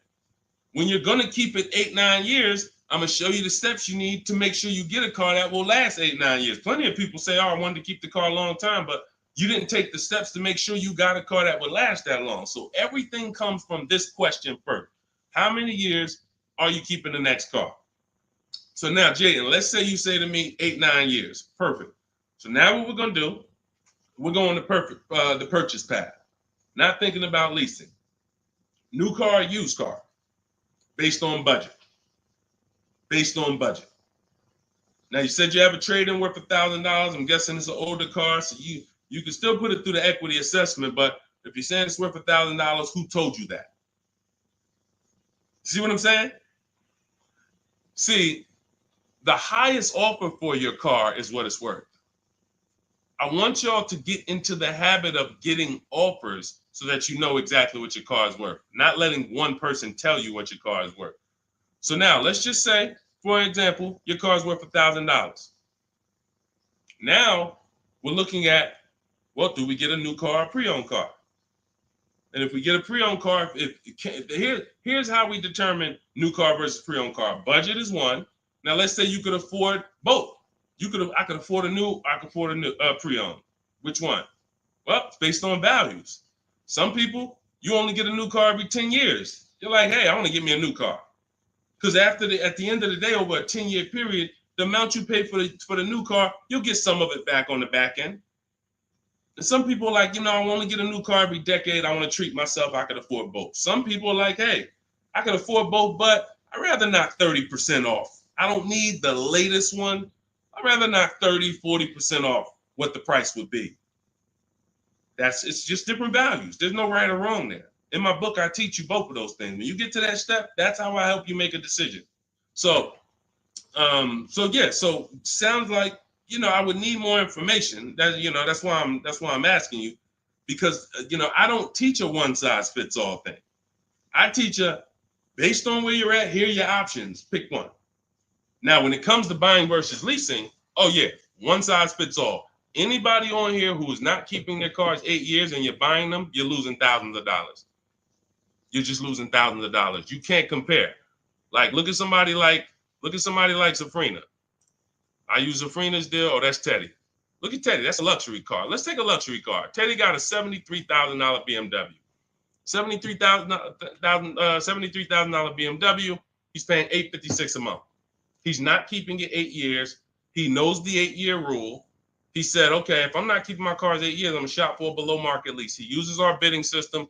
He gets multiple offers. He said the highest offer during the process was $1,123 a month. That was his highest offer. He's paying $856. When I tell y'all, if you don't have a system to reveal the 80% dealers who are overcharging people, you're buying from one of them.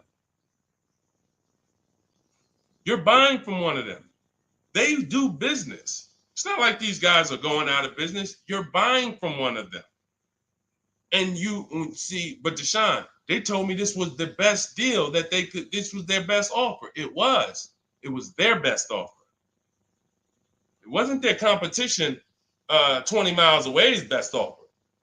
It wasn't that small dealer that's 45 minutes away that doesn't get the traffic that this city dealer gets, that once they see your information and they say, wait, hold on, we don't get the opportunities they get where they could just charge people and then they keep coming back. We only see, 3 people a day sometime. Boom, okay. Listen, we're gonna beat their we're gonna beat them, and we're gonna have our license plate in their market. This is what you can't see that when you're in a dealership trying to make a deal, negotiate with them. So this is what you prove to yourself. The 80% dealers charge tons of money before, and they won't go below a certain price. They might take off $3,000. I ain't going no lower. That's it. You don't want the car? Next. See you later. Listen, sorry, I'm not selling a car for less than that. They have a minimum threshold, a maximum amount. We ain't taking less than this for our car. Their competition, they'll go 3,000 less than that. Got to get them. So now let's go back to the leasing versus buying scene. When you look at this and you look at Teddy, you can see, can you take that comment down, Dolan? Matter of fact, I got it. Look at Teddy. So $829 a month, he's paying $856. Now, $73,000 vehicle, that vehicle on a 5-year loan, every $5,000 is about $100 a month. That vehicle should cost $1,500 a month. Even if he got a huge discount, let's say he got 15 grand off. Somehow, magically, he got a ridiculous discount. Instead of 73, he pays 60. $1,200 a month, 5 years. $1,200 he's paying $856. No money down. We don't, and whenever we shop, what you're going to learn as you listen to me and you shop the way I'm telling you to shop, everything we shop is no money down. We might put money down later, but we only put money down after we guarantee we got the best deal. All right. Let me echo that. You only put money down after you guarantee you got the best deal. What does that mean? You paid the best price for the car. You found the dealer that's going to sell you the car for the lowest price. You found the bank that's going to get you the lowest money. You did this from home using online tools. If you're doing it manually, you call around. I don't care if you call around. It's harder than my way because, but you want to call around and try to get multiple offers from dealers. The point is, once you find the best offer, now we can put money down if I want to lower my payment. But what dealers try to get you to do, especially the 80% and the people you're used to dealing with, they want you to put money down to get to a payment you'll take the car for. Big difference. Hey, how much is this car? Hey, it's $1,100 a month. Yeah, I can't afford that. How much money can you put down? How much money can you put down? Man, I could probably put down like 15, but can you get me to like 700? Now you're trying to buy your deal. You're not focused on the interest rate. You're not focused on the price of the car. Is he even selling me this car lower than what I could get on the market? You're trying to buy your deal, which is why the 80% dealers, here's what the 80% dealers make tons of money doing, making you think you want. And all I want you to understand is this is simple, easy. That's hard. Once you step in, start doing this like Teddy, once you start doing this like Danielle, look, like Ansley, look, like Jen, all of these people get below market deals from home. Once you start doing it like this, you'll realize this is the easy way. At home, at work, man, I just bought a car. How you buy a car? I ain't even see you spending all this time in dealerships. Look at all these offers in my email. Look, this offer, this offer, this offer, this offer. Yep, just the one. I just locked it up, saving me $7,000. You'll never go back. You'll never go back to the old way. You have to learn cars from home. All the money is over. All the overspending happens inside dealerships, which is why we never do it. Go ahead, Dolan.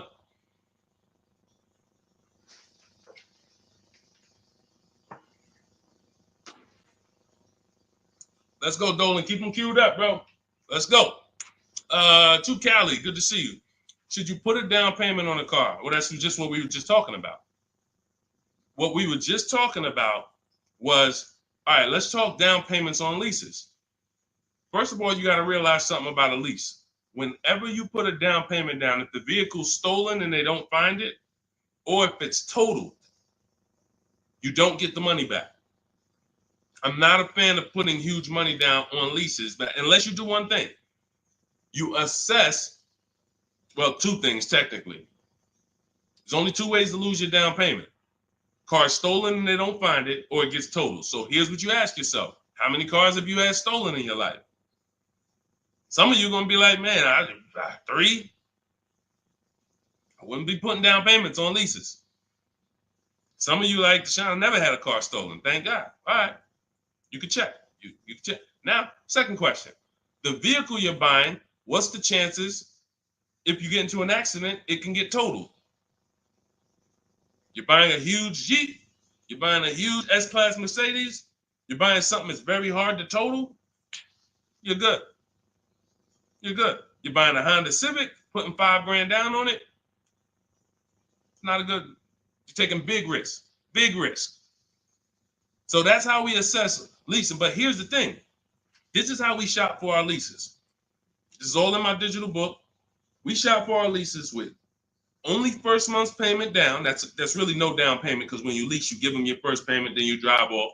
And when so that's how you do it. So first month's payment out of pocket, 12,000 miles per year. And we put taxes and fees in the payment. That's it. That's it. We get all our offers that way. The dealer's going to give you the offer based on how you told them to give it to you. If you told them, hey, just work me a lease out, They're gonna work you out a random lease, $3 grand down, boom. When you see these commercials, these are not deals. Listen, you cannot never judge. I told y'all at the beginning of the stream, it's 3 prices you can pay for every car: market value, above market value, below market value. Those are the 3 prices.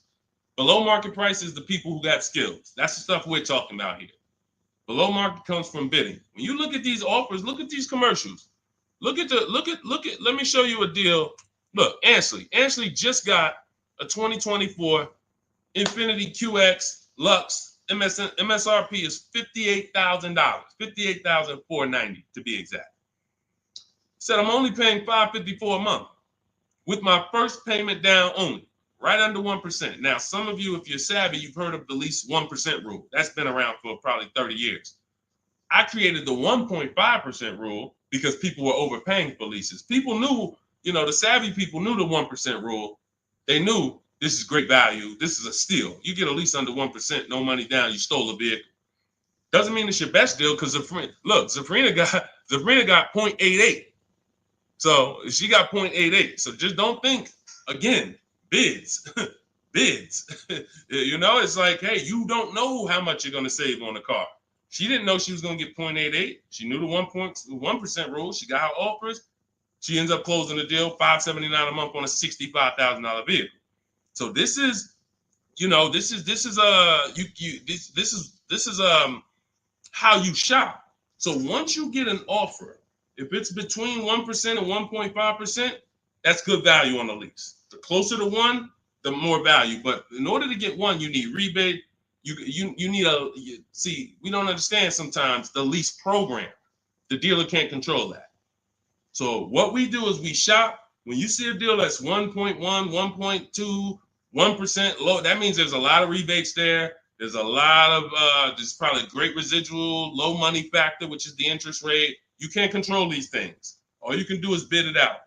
Now, once you get to a payment and you're like, okay, I already know I'm under 1.5%. I got my 5 to 7 offers, so I know this is the best offer.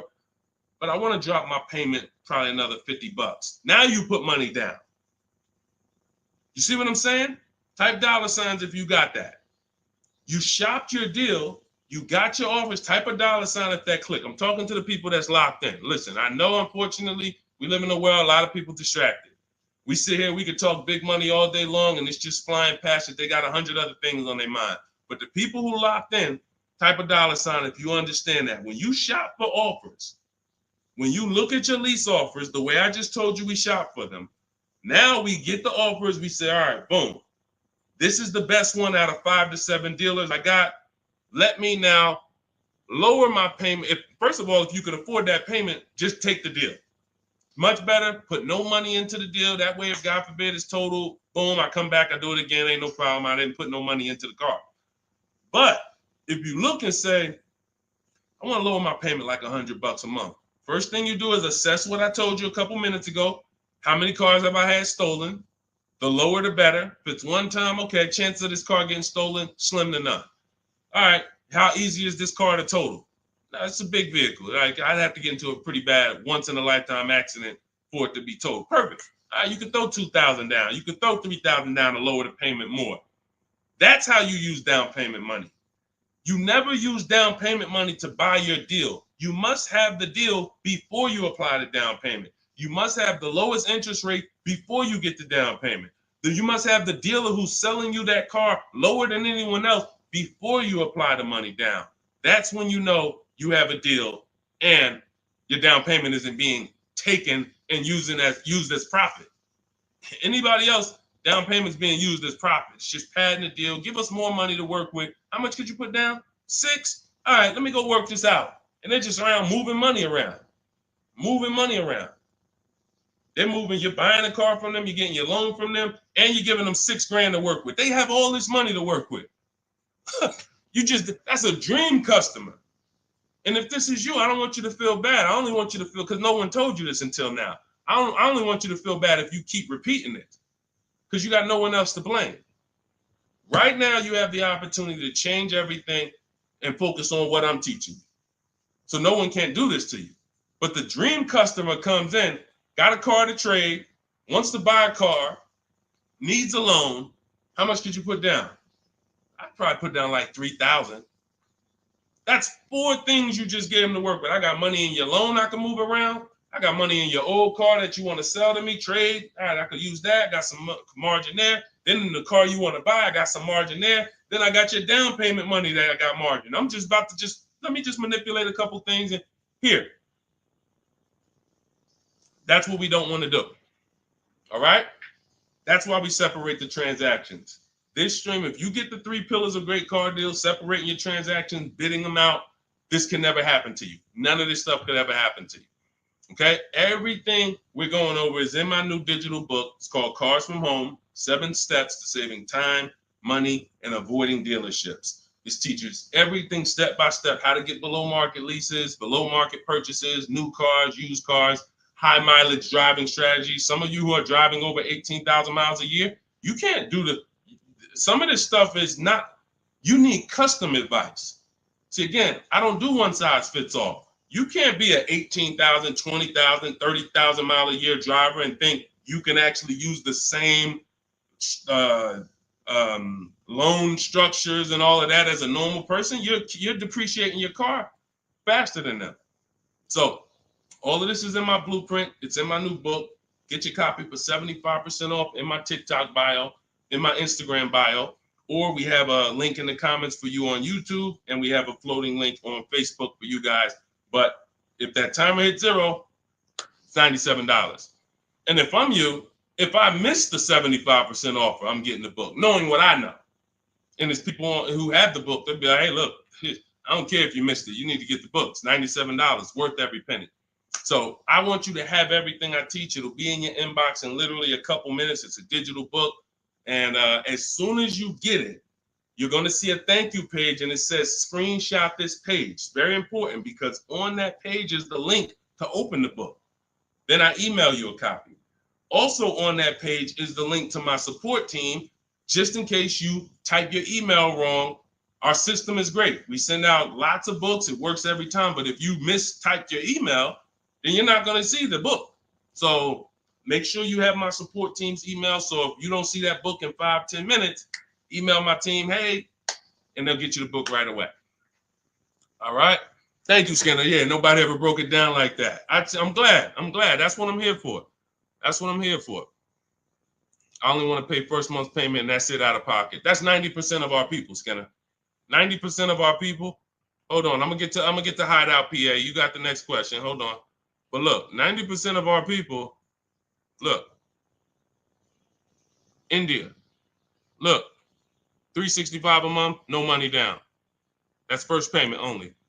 Look, Melissa, look, got her hybrid Honda Pilot 2025, $597 a month. She made $12,000 on her equity assessment, sold her car. So $597, I'm trying to see an MSRP, almost 50 grand. So it's a 1.2% lease. Look, nothing out of pocket, first month's payment. Look, Ansley. I gotta go get the rest. I didn't hit see more to get his detail. You see, Ansley got 2 cars. He just got another BMW. Hold on. Look.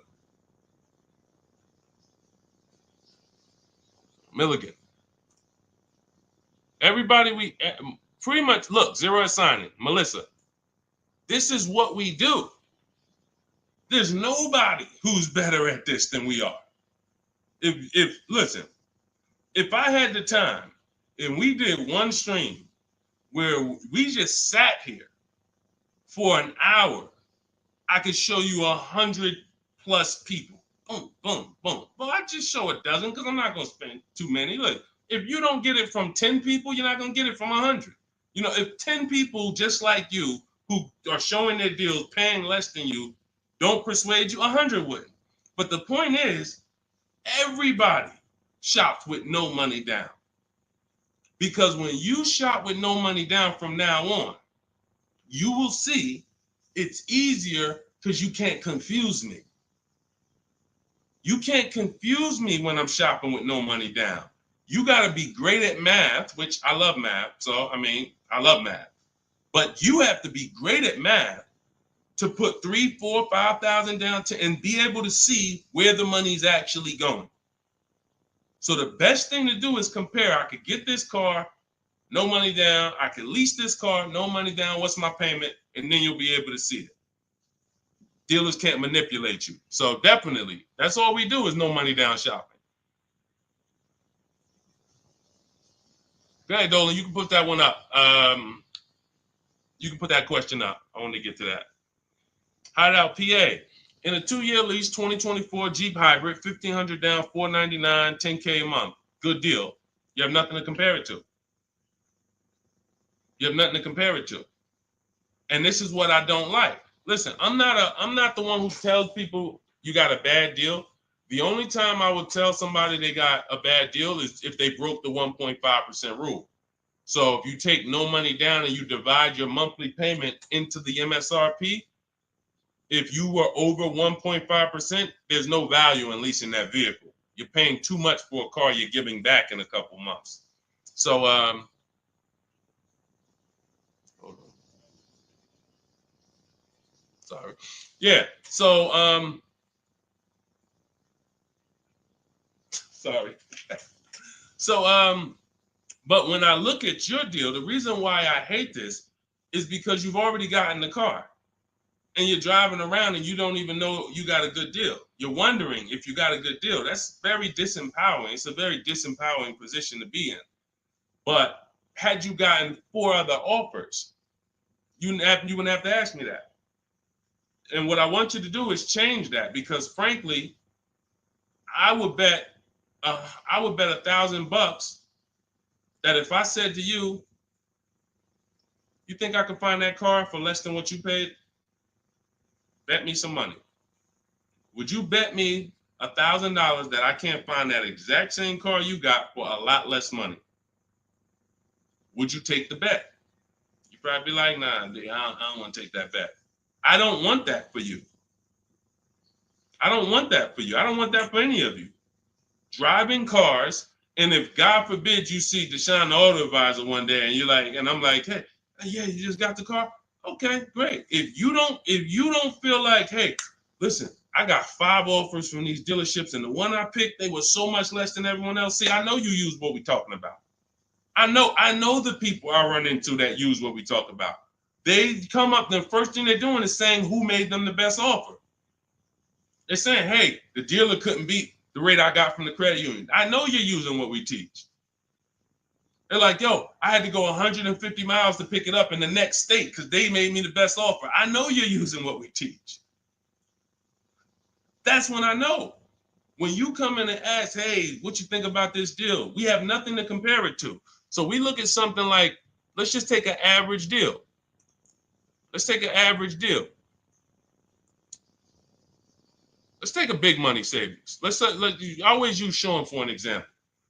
Because what you're trying to do when you're not getting bids the old way is you're actually feeling for the bottom, and you're hoping, I hope this price that I paid was the bottom. Shout out to the people running the likes up on TikTok. Every time y'all hear something y'all like, just keep tapping the screen for like, spend 10 seconds just, man, you know what? This dude is going in over here. Just spend 10 seconds. Every time you hear something you like, tapping the screen. Shout out to y'all running the likes up. But when you look at, hey, look, I lost my train of thought. What was I talking about? I don't even know. That usually happens once I've been on for about an hour. That usually starts happening. Hideout PA just bought the book. Awesome. Listen, I'm answering your question right here. So, and look, next time, that's the thing. So again, I cannot tell you, oh, the MSRP was 49,000. Okay, so 49, 1,500 down. That's about a 1% lease. Solid. We don't know if you could have did better though, and that's the point. Again, Zafrina. Funny story about Zafrina, and she got this 0.88% lease, right? You're probably a little over 1% because you put about 1,500 down, so that $1,000 probably would have put you about maybe 1.1. Still great value, absolutely great value. great value. But Zafrina called me. She was shopping for a Jeep Grand Cherokee. She didn't call me, but we you know, she's in my program. Again, we have Shop with Deshone, Shop with, you know, blueprints. It's all up to you. However you like to learn, we provide it. So she was shopping for a Jeep Grand Cherokee, and the best offer she had was like 1.1, and it was solid. But she was coming out of a Jeep where she was under 1%. Her lease was up. She was under 1% on her old lease. And she said, the guy told me if I take the hybrid version, or the electric version, he can get me down to 1%. No, I think she was maybe 1.2 on a Jeep Grand Cherokee Limited at the time. She said if I take the hybrid version, he said I could do a 1%. He could get me to like 1%. I said, okay, if you're going to look at the hybrid, the electric version, that's an entirely different vehicle. The same dealers that you've been getting the offers from, run it past them now. That's a different lease program, different vehicle. Yeah, he might be able. Now look at this. Here's the big part. He was selling her the standard version lower than everybody else. But then he flipped her to the electric version because it had a better program. She ran the lease again, and another dealer sold that vehicle lower than everyone else. This is why this round robin system is so fun and empowering and revealing. You cannot trust any one dealer. We put them against each other, and that's how we win. So she ends up getting a 0.88% lease, $579 on this $66,000 Jeep. So that's the only thing. Even when we get a great deal, you never walk into a dealership say, get me to 1%, get me to 1.2, get me under 1.5. We don't say this stuff. We get bids. We never know where the best deal is going to be. We just never know. That's why we get bids. So everything we are learning is in my new digital book. Those of you who spent the last hour, 10 minutes with us, you're like, Deshone, I got it. I took a lot of notes. Perfect. But those of you who like Deshone, there's no way I'm going to remember all of this stuff. I want the whole step-by-step blueprint. That is Cars from Home. My new digital book is called 7 Steps to Saving Time, Money, and Avoiding Dealerships. You're going to learn how to get below-market car deals on leases, new cars, and used cars, and without spending more than 30 minutes in a car dealership. You'll be doing this from home. Everything we do is putting dealers against each other, making banks bid. We don't beg for these discounts. None of these people you saw me share, they know we don't do any begging. We are the prize. You are the prize. You haven't acted like it. You haven't accepted it. You haven't shopped like it. You're begging. Hey, come on, can you take off another $50? Come on, $25 a month. You're going to lose a deal over this. This is begging. You're begging someone to give them a $50,000 transaction. We don't do that. We're at home, empowered. Everything we do is in there. You have it in your inbox in literally minutes, and you can get it as long as you get there before the 30-minute timer is up. You get it for 75% off. So you won't pay the normal $97 price. You get your copy in my TikTok bio, in my Instagram bio, or you can click the link in my YouTube comment or Facebook below. So shout out to the people that's locked in. Skinner, shout out to you, Hideout PA. Shout out to the people who are like locked in. I know I can only help a small percentage of people. That's the sad part. The sad part is when I came to the internet, a bunch of smart people who studied the internet, they do this. I never sold any products on the internet. They told me, Deshone, doesn't matter how inexpensive you make it, you can't help everybody. They're not mentally gonna let you help them. I said, no, that's impossible. Nah, I said, look, no way. No, I'm gonna be so transparent. I got the industry experience. We got hundreds of testimonials. They go to all my pages. They can see their peers, people just like them, grandmothers, single mothers, all that. They said, Deshone, none of that matters. You can only help a small percentage. And they've been right. And I used to be disappointed. I really did. But now I focus on the people who are locked in. Whatever God gave me, whoever God assigned to me, I'm focused on you. That's it. So I'm here to make sure Hideout PA wins. She got the book. I'm here to make sure that Skinner wins. I'm here. Anybody who locked in, hey, Deshone got the book. You talking to me. I'm the 10%. I'm the 20%, whatever percentage it is. But the rest of you, you got to evaluate yourself because you're going into a very expensive purchase that is the second most expensive purchase you're ever going to make. And you're going in to deal with sharks. Like you really live that. Like you're really ready for that. I spend more time warning you of what the inside is like because I've been in the inside. I can go back to sell cars if I wasn't running a company to educate you guys. I can make $200,000, $300,000, $400,000 a year selling cars. This is not hard for me, but I know what it's like. I know who sits next to me. I know it's people who, when you sit down next to them, your head's coming off and you're going to leave with a smile. It's an art. It's a science to making a customer leave with a smile. We got people who pay $200 more per month than they could have got, but they leave smiling. Don't let them run into their neighbor, though, that's got the same car and got a better deal. $200 less. Wait, you got the same car? What happened? They knew something you didn't know. So that's my warning. Shout out to the people that's locked in.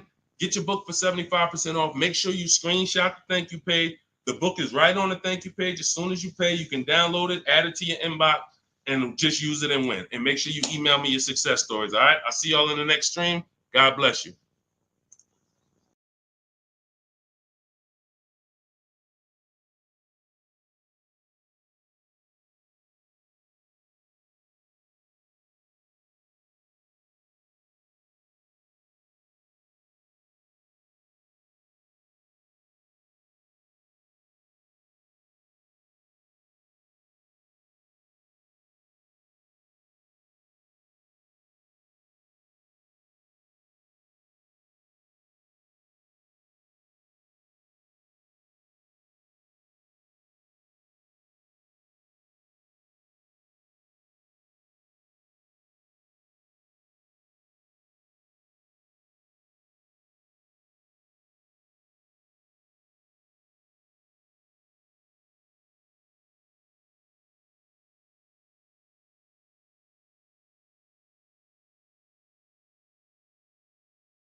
And answers. Welcome to Car Shopping Questions and Answers. We're about to go very deep to make sure that you get the answers you need when it comes to buying or leasing your next vehicle. And we want you to have below market strategies. You can't pay market value and you can't pay above market value.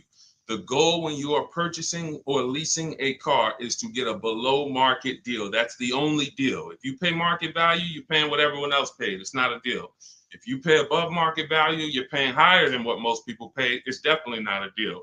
The only deal is below market value. I see you, Rachel. We're gonna start off with you. I see your question on coming in on TikTok. So Dolan, we get ready to pull these questions in. As you guys start typing your questions, we're gonna have Dolan pull them into the show so you can start typing. And I want you to know that everything you're gonna learn over this next hour is out of my new digital book. It's called Cars from Home. 7 Steps to Saving Time, Money, and Avoiding Dealerships. I wrote this book. I put 14 years of industry experience in the car business, working with dealers, working inside Mercedes-Benz, inside General Motors, and I created a 7-step process for you to get below market leases, below market finance deals, below market loans, below market cash purchases, below market used cars, and I have high mileage strategies in there for those of you who drive over 15 or 18,000 miles a year. It's all in there step by step, and you can get your copy for 75% off as part of our book launch offer. You can click the link that's floating on Facebook. You can click the link below on YouTube. We have a comment pin for you, and inside my TikTok and Instagram bios, you guys have a 75% off link for 30 minutes. Once that timer goes to 0, the price does go back up to $97.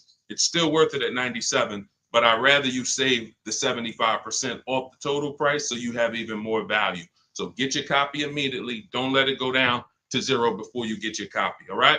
Let's get started, Dolan, with the first question. Start typing your questions, guys. We're going to get through as many as we can in 1 hour. And as you come in, can you hit the like button? It does matter. It does activate the algorithm. It does let these platforms know that we need more people over here so we can help them protect their money. Okay, this question came from Rachel. what's the best time to get a car? I drive a 2014 and I own and I owe $18,000. What is the best advice you can give on trading a newer vehicle? It's under 18, it's under 100,000 miles. Okay, Rachel. So one of the things that the first sense I get is I don't like you still owing that much money on a car that's 10 years old already.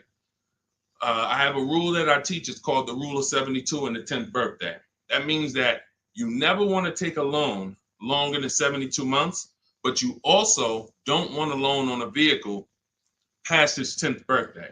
And I'm going to tell you why. In 14 years in the car business, I've seen tons of people have things go wrong about the 10-year mark. Now, there's nothing wrong with things going wrong because that's why you have a car, so that you can put a little money into it, maintain it, and keep it driving for as long as possible. The problem is when you have a loan on that car, now what you're doing is you're repairing the car while you're making, hold on. I had to turn the Bluetooth off.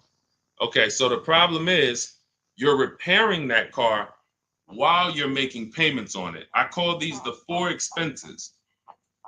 The four expenses for a car are what you pay for it every month, if you have a loan, what you pay for gas, what you pay to repair it, and then what you pay to maintain it. Maintaining is oil changes, brake fluid changes, tire rotations, new tires. These are, replacing brakes. These are maintaining it. Repairing it is if something breaks on the car. And it's that I call that the fourth expense. That's what most people are not ready for. And what I see is if you have a loan past the 10th year, you're getting hit with you're getting hit with all four expenses. And if you've ever seen someone who has a luxury vehicle and they hate it, they usually are buying cars that are too old and taking loans that are too long on them. Because you'll see they hate the vehicle because BMW, you got your BMW, you go drop it off, they tell you, hey, you need brakes, that's maintenance.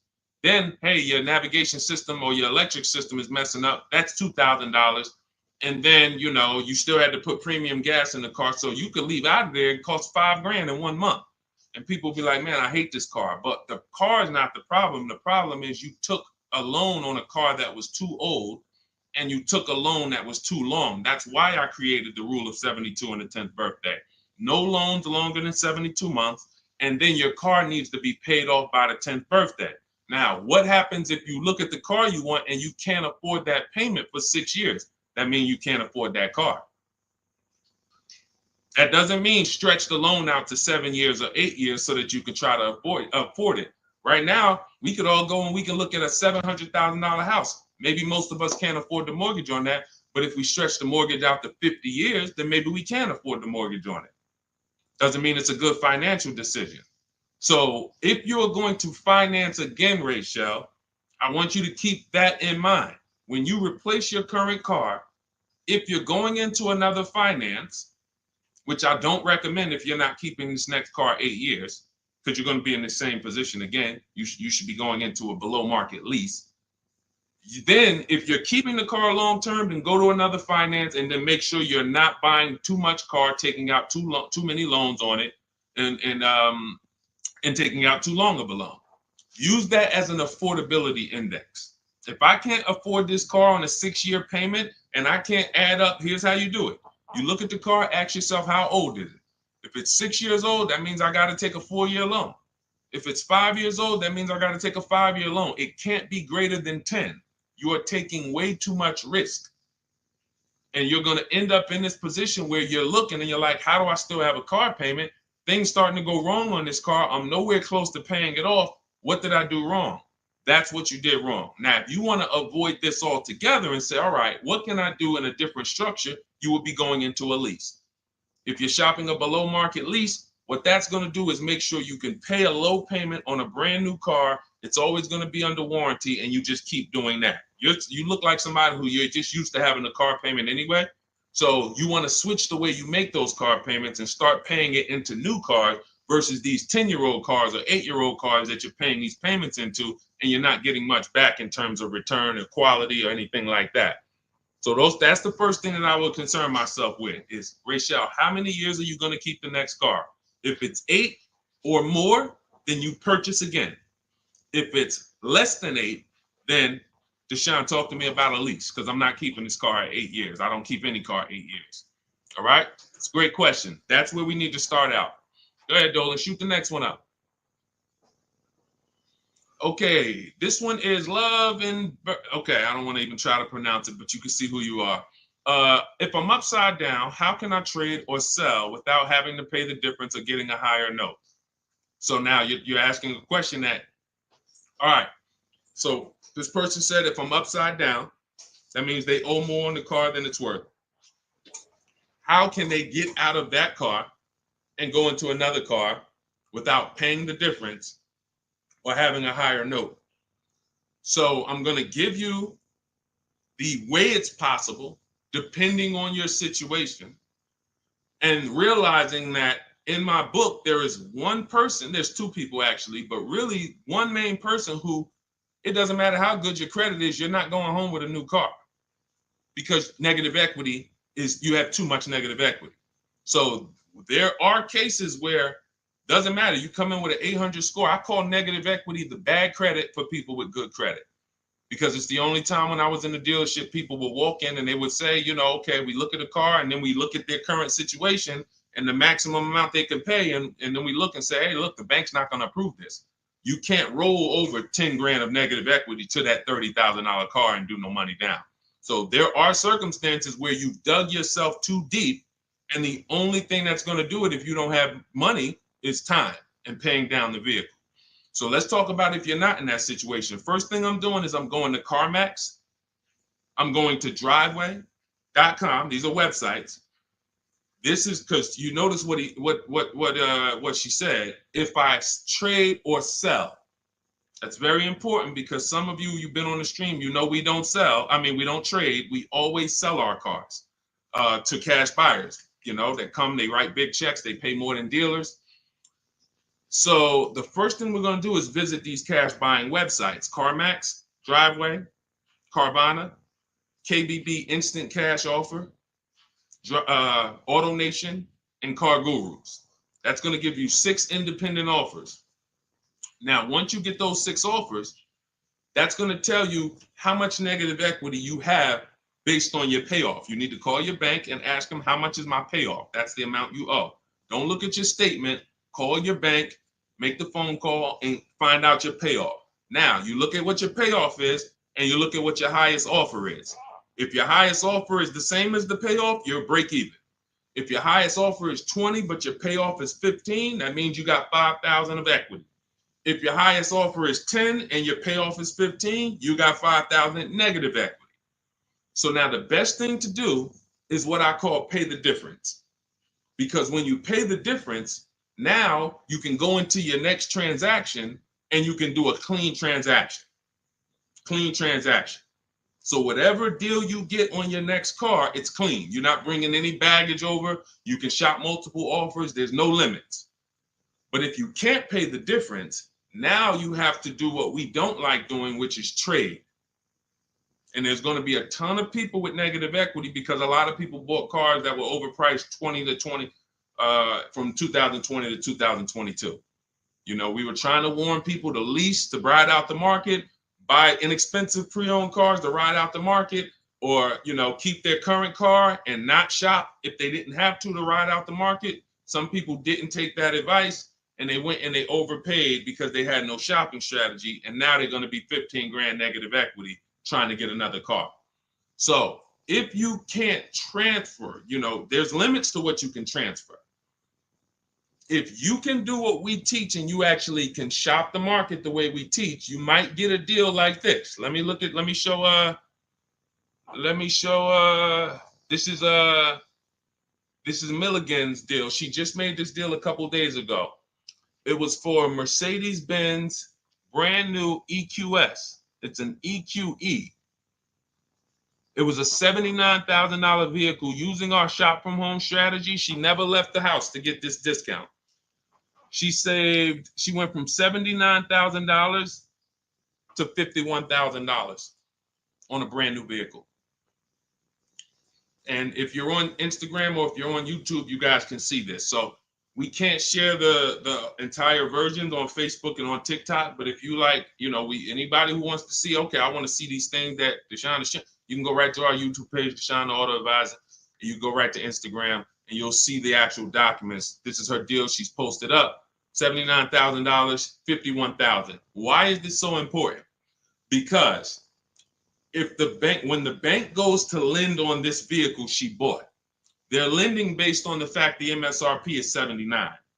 So the banks will usually lend up to 20% more of the MSRP if you have good credit. So 79, the max they'll lend is another 20% of that. So let's say, $96,000 is the max they're going to lend on a $79,000 car. So let's just say you have 15,000 negative equity. Now, you don't know how to shop. You don't get the same discounts we're getting. You don't have that same thing. You can't slap all of that negative equity on and your taxes and your fees because you're going to blow out the loan to value ratios. The bank's not going to approve it. But when you find a car that has specific rebate, and we don't know this, she didn't know she was going to save $25,000 off this vehicle. What is that? Almost $30,000 off this vehicle. She didn't know that. She just said, I like this vehicle. Deshone, I'm going to use these shopping strategies, same strategies you'll have in my book. It'll literally be in your inbox in minutes. Same strategies we've used to help people do this all around the country. Now, all right, I saved almost 30 grand. Now I can bring my negative equity of 15 grand over to this vehicle, bury it, and I'm okay. So it's very important. The more negative equity you have, you are targeting a vehicle, or you're trying to find a vehicle where you can get such a big discount, you can transfer that over, go from a non-quality vehicle usually to a quality vehicle, because you're already in a vehicle that's not worth what you owe. That's important to understand. You're already in a vehicle that's not worth what you owe. The key is to getting that into a vehicle you're going to enjoy, and at least a vehicle that is safe and quality, and preferably you're leasing. Because the great thing about transferring negative equity to a lease is once that lease is up in 3 years or 39 months, the negative equity is gone. When you transfer that over to a finance, another 5 or 6 year finance, you're bringing the negative equity over, stretching it out for 5 or 6 years and putting interest on top of it. That's why I don't ever recommend go from a finance negative equity deal to another finance negative equity deal, because you're usually a short-term person anyway. You should be leasing cars. So this is the strategies for getting out of negative equity. Now you can literally go into a dealer. See, watch this. That's a below market strategy for negative equity. What I just talked to you about is what the people who are actually financially wise do and think about. Now you could say, well, I'm just going to go into the dealer and say, hey, I want to get out of this car. Perfect. They'll transfer you out of that. They'll go in and say, all right, we got it. Here's your payment. We put you on a 4-year lease, or here's your payment. We got you in a 6-year, 7-year finance. But you'll never know the discount you're getting because you don't care. Your whole thing is, I don't really want to unlearn what I've been taught and programmed to do. But if you want to say, I want to make the best deal possible and I want to stop making these mistakes that's getting me into these bad deals, I've never had to come and deal with 5, 6 grand, 2 grand of negative equity. It's never happened to me. But there are people, you might be one of them, who every deal you make, it's a negative equity situation. It's a negative equity situation. That's because you haven't learned how to structure your deals correctly. And those are the things that I want you to unlearn so that you can have empowered car buying, be making deals you feel great about, posting your numbers just like Milligan did, and saying, hey, check out the deal I made. Not just check out the car I got, check out the deal that I made. Okay? So that's what you need to understand. And if you can't, and that's how you can transfer out of negative equity, whether you have 10 grand negative equity, 5, 15, those are your options. And that's how we work it. All of this, guys, is in my new digital book. If you're enjoying what you're hearing so far, could you hit the like button? Hit the like button if you're just enjoying what you're hearing so far. I see y'all are running the likes up on TikTok. I appreciate it. As y'all keep tapping the screen, every time you're like, man, you know what? This is good information. Just hit the like button, start tapping the screen. It means a lot. And again, it shows these social media platforms that they need to get more people over here. Okay? So go ahead, Dolan, shoot the next question up. Keep typing your questions, y'all. We are going to try to get through as many as we can. I see you, Patrice Darden. I see you, Mr. Living Right. I see you, Letitia Cook. Good to see everybody tapping in. What's up, Mex? I see you, Kiki. We're live on 2 TikTok channels too. We're on 2 TikTok channels today. All right, now Roby asks, what's the fastest way to sell a lease? I'm over by 18,000 in miles and have 19 payments left.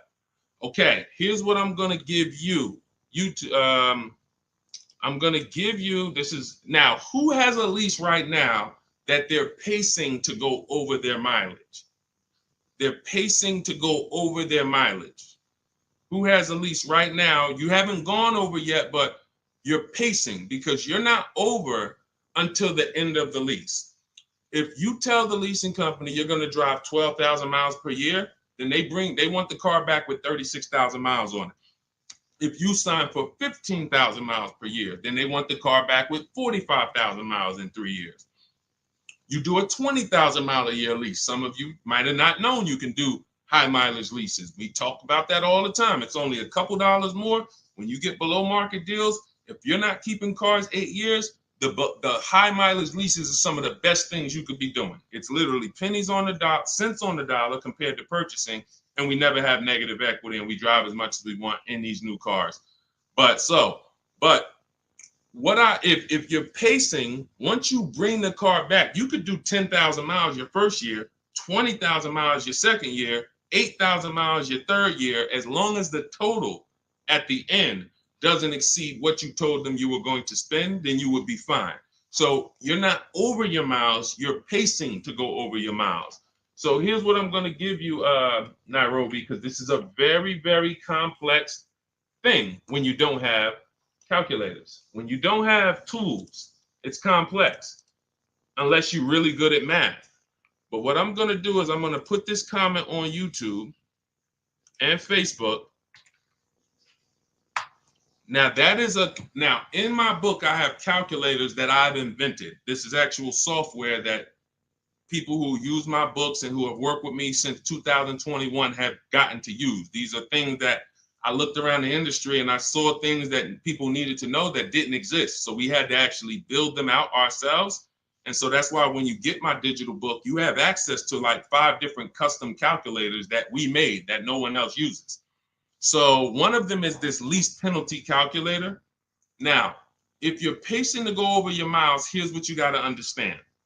If you call a dealership, one of the biggest lies that they're going to tell you is, come on in, I'll take care of the mileage, or I'll take care of the penalties, or we'll get you out of the lease. Who's heard that before? Type me if you've heard that. Type me if you've ever spoken to a dealer, if you said, hey, I'm going over my miles, or hey, I'm thinking about, I want to get out early, and they said to you, no problem, come on in, we'll get you out of that. Don't worry about your old payments. Who's heard that? Who's heard that? Okay, type me. I told y'all, you got to stay by your keyboards when you're on these live streams. This is not, you're not watching somebody play video games where you could just be like, all right, yeah, let me just watch this person. Nah, this is active learning. This is stay by your keyboard because we dialogue with each other. All right, Latesha, I see you. Carol, yes, I see you. Harold Driver, yes, I see you. All right, so here's what happens. Those payments and that penalty that you drove over your miles, they don't get taken care of. They get rolled into your next deal. The only way lease payments disappear is if they have something called a payment waiver. And that's for loyalty in some cases. They don't say, hey, you got a Honda, you're buying a Toyota, we'll waive those old payments. They'll say, we'll take care of them. But what that means and what you need to know and what we know is that means I'm rolling them into your next car. So you're paying for that car in this new car. We don't like to make deals like that because it's baggage. It's baggage. So what we want to do is we want to find out if we're pacing to go over our mileage, does it make more sense for me to get, thank you, Tim. That's actually a good statement. Ain't nothing free. That's a good statement that a lot of people don't understand. When they say, hey, I'm throwing in these floor mats for you. Hey, I'm throwing in key protection. That means there's so much money in the deal that we have to actually, it's something called padding the deal. The finance manager and the team, they're trying to just pack. We got so much profit in this deal. We need to figure out how to allocate some of this so it's justified So when you hear them say that, oh, he threw in all this, he threw in all of this for me, that means you got a horrible deal. Sorry to tell you, but I got to give you the bad news first so that you understand. All right, it's smoke and mirrors, but I'm not gonna make these mistakes again. You have a whole billion-dollar industry that is really hell-bent on keeping you shopping the same way you've been shopping, because it keeps them on the Fortune 500 list. It keeps them publicly trading at a good profit. But our people and the people who listen to us, those of you who locked in, you're gonna be the ones that everybody else buying up here, but we buying down here. So let's get back to this point. So you want to see if I'm pacing to go over my mileage, does it make more sense for me to replace the car now? In which case, my payments would be due. If I stop my lease 3 months early, and in Nairobi's case, she has 19 payments left. If she was to go and stop her lease now, those 19 payments get billed out immediately.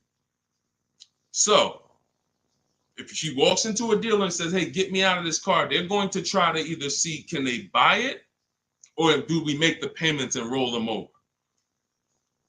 What happens most of the time, and it's usually a better situation, guys, is you would use that lease penalty calculator, you put in how many miles you're driving per month, and it's going to tell you, if you go all the way to the end, this is how much your mileage penalty would be.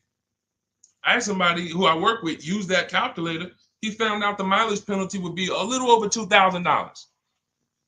But if he got out now, his payment and mileage penalty would be $5,000. See, first thing we want to do when we find out we're going over mileage is, let me try to get out of this car. Oh, you don't realize that that's a bigger penalty you're paying, breaking the lease early, versus go to mileage, and then you find yourself a below market deal. You get yourself a deal like this. Get yourself a deal like this, because I told you I'm gonna be showing a lot more people. We had so many people get cars over the last couple of days. We gonna be showing these people. Look, this is Melissa. Melissa got a 2025 Honda Pilot EXL. She got a 15,000 mile a year lease. And oh man, I didn't even when I screenshot her, hold on. When I screenshot her deal, I didn't open it up with all the details that she shared. So hold on, stay with me, because y'all got to see this. She got a 1.27 lease. And if she would have let's say she was in a situation where she had a $2,000 mileage penalty, it would be simple for her to just literally roll that mileage penalty over here on top of her 1.2% lease. So this was her full deal right here. It says 15,000 miles per year, $597 a month. And look, she sold her old car because she was used to financing. This is the perfect example of someone who was taught never lease, never lease. She paid all this money to finance these cars. She had a 2018 Kia Sorento, and she would normally go in, trade that car in, and then use whatever equity she had, 5,000, 7,000, 8,000, as a down payment towards her next finance. And she just kept doing it over and over and over again, paying high payments, losing her equity. So she discovers me. She finds out she's not keeping cars 8 years. She's like, all right, if I'm not keeping cars 8 years, I'm not breaking Deshone's 8-year rule. I'm going to shop for a lease. So now she shops for her lease. She gets the same car she would have gotten and paid tons of money for, $800-900 a month for, because she was financing it. But now she actually she financed, she gets her new lease, $597 a month. And look, she did her offers, the 6 offers I told y'all to do, 10 minutes ago, $12,000 in equity. So she goes in, she gets the new car, no money down, $597, drives off in a brand new $50,000 vehicle. Then she gets a check and she puts it in her bank for $12,000. It's the way the money moves. If you understand what I'm saying, if you're starting to, even if you don't get it all, if you're starting to understand type of dollar sign, it's the way the money moves. This is already a woman who likes driving newer cars. It's obvious. She has a 2018. She's going to upgrade it. So she would normally just go trade it in, finance another car, keep it another 5-6 years, trade it in, finance another car. It costs big money to finance these cars. It costs huge money. So now what she did is she said, okay, I drive 15,000 miles a year. I'm just going to get a 15,000 mile a year lease. If she would have got a 12,000, payment would have been $25 less. If she needed 18,000 like Jen, look at Jen's deal. Jen needed 18,000. Where's Jen?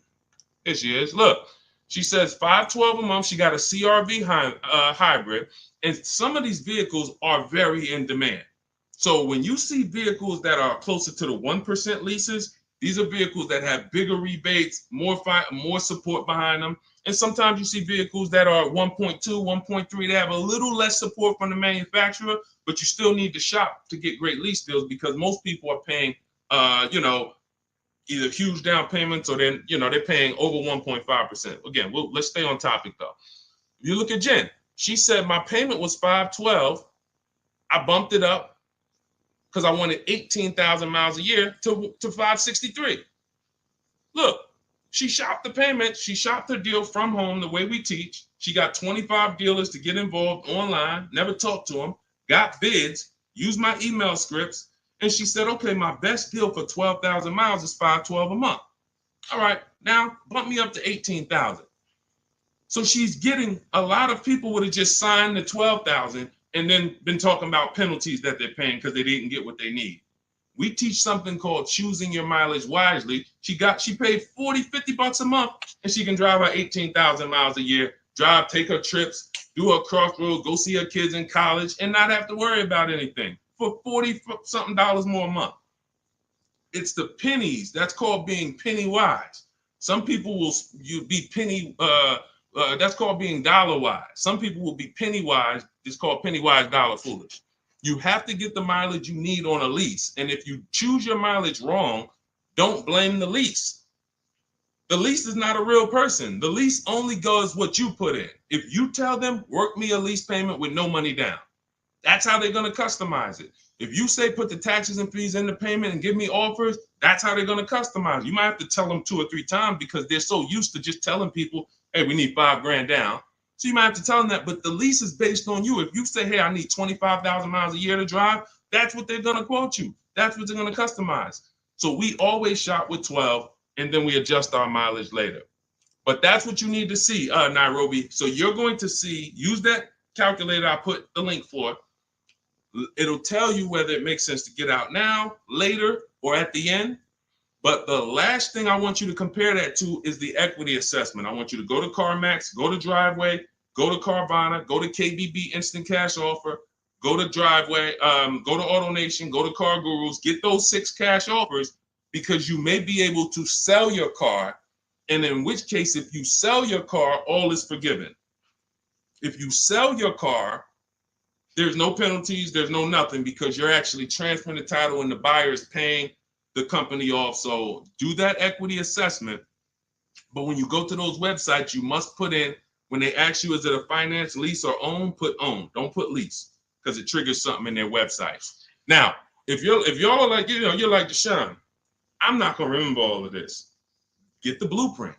That everything I'm teaching you is out of my new digital book, Cars from Home, 7 Steps to Saving Time, Money, and Avoiding Dealerships. It's already 5-star rated. Shout out to the people on Goodreads who have reviewed it. We're at a 4.9 rating. We got 4.9 overall, 58 ratings, 40 written reviews. Shout out to everybody who's came and told their story about this book since we launched it a few months ago. And you can go and see what the public is saying about it. This ship has sailed. You can get your copy for 75% off for the next 30 minutes. If you visited the website in my TikTok bio and my Instagram bio, once that gets to 0, there's a countdown, 30 minutes. Once it gets to 0, the price of the book goes back up to $97. It's still worth every dime, but I'd rather you pay $24 instead of $97. So on Instagram, TikTok, your 75% off is in my TikTok bio, in my Instagram bio. Get it before the countdown expires and you'll have the blueprint.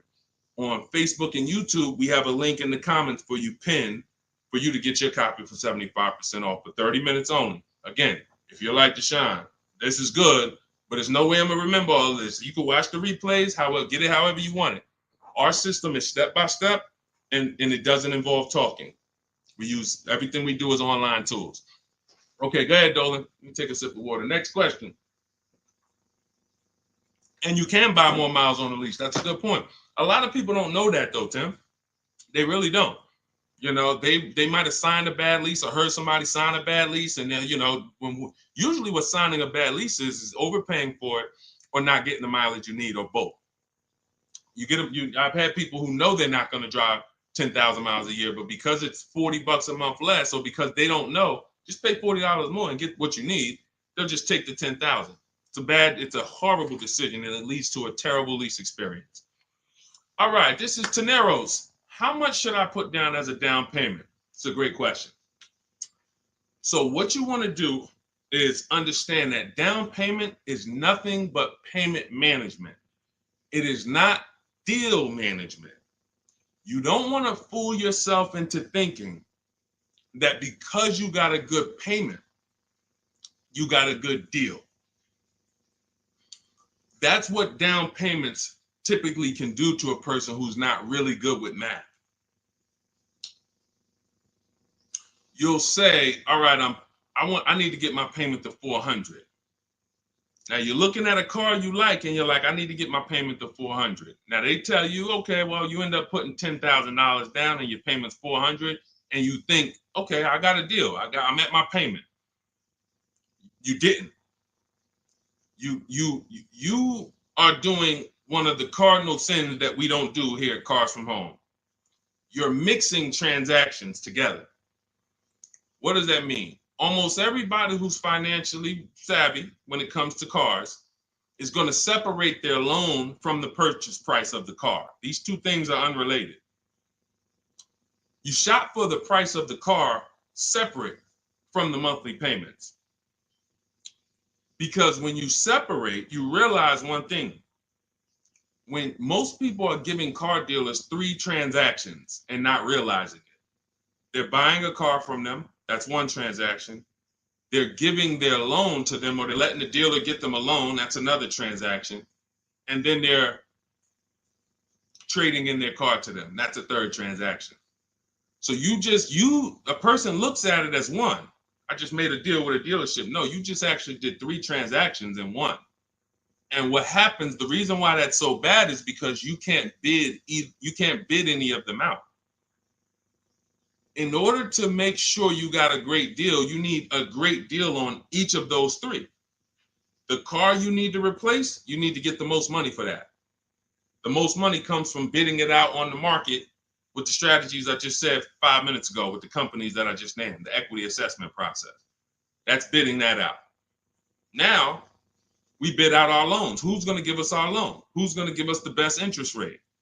There's plenty of banks that want to compete for our interest rate. Plenty of banks that they don't even sell cars. That should be a clue to you guys of how much money is really in cars, because there's companies who don't sell cars. All they want to do is loan you money to buy a car. That means there's a lot of money in the loan business. So we bid that out. And there's a way we use a strategy. When you get my digital book, you get something called the Bank Bidding War Blueprint. This is how we make banks and credit unions bid for our credit, bid for our loan. We have 20, 30 people bid without affecting our credit negatively. There's a specific way that credit bureaus allow you to do this. It's called rate shopping, where it's within a certain window.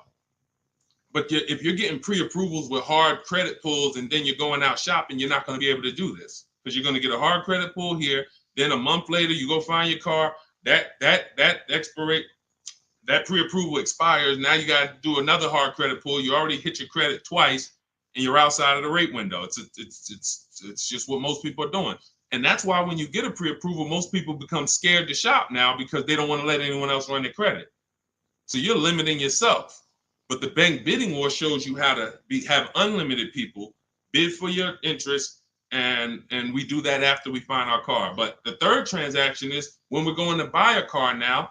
The car we're buying, we're going to shop the used car market, look at all the marketplaces. I have a strategy I call the multiple marketplace strategy, where we're looking at all these websites like Amazon. I mean, we're shopping like we're shopping for a TV on Amazon, Walmart, BestBuy.com, but except we're on these car websites. Now we're narrowing it down, narrowing all the inventory down to the top 5 choices, and we're narrowing it down based on title, service records, accident history. We're verifying there's no bogus fees, and then we come up with our top 3 after we get the new car price of these vehicles. This is all, again, step by step. And some of you, you're like, this should be expected. This is what car shopping should be like. Car shopping is not like buying a TV. It's closer to buying a house. So although we do this in 2 hours, if you follow my strategy, you can get deals in 2 hours. Without these things, you're now winging the process. But first things first, when you determine, when you add to this question was about how much money should I be putting down? When we separate our transactions, now what we've done is we went out and we found the car we want at a below market price.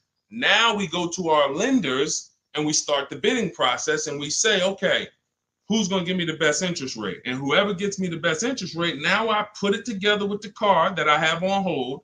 And I say, okay, what's my car payment now? And they may say, okay, well, if you finance the whole thing, your car payment's, $580. Now you might say, okay, I think I want to be at like $499. How much do I need down? Well, about $3,000. Okay, perfect. That's between you and the lender. It's not between you and the dealer. You're not, see, in that case, now you have the best price on the car waiting for you because you got bids on that. You got the best loan because you got bids on it. And now your down payment is actually going off the principal of the car, not it's going to pad the deal and the profit from the dealer. If you got that, type $sign. If you got that on TikTok, just start double tapping the screen, running the like sign. That is why it's important. We call that the 3 pillars of great car deals. You'll have to see these 3 pillars separately. Who I sell my car to, I'm bidding that out. Who I get my loan from, bidding that out.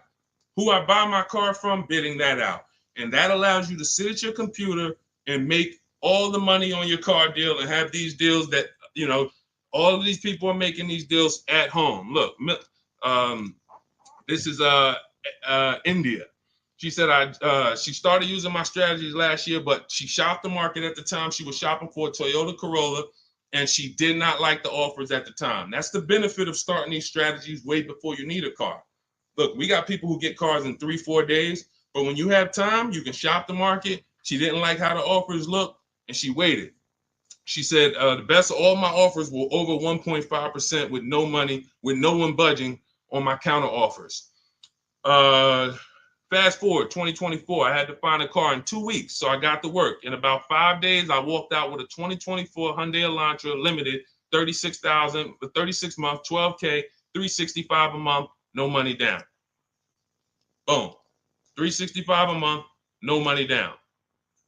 The MSRP was $28,725, making it a 1.27 deal.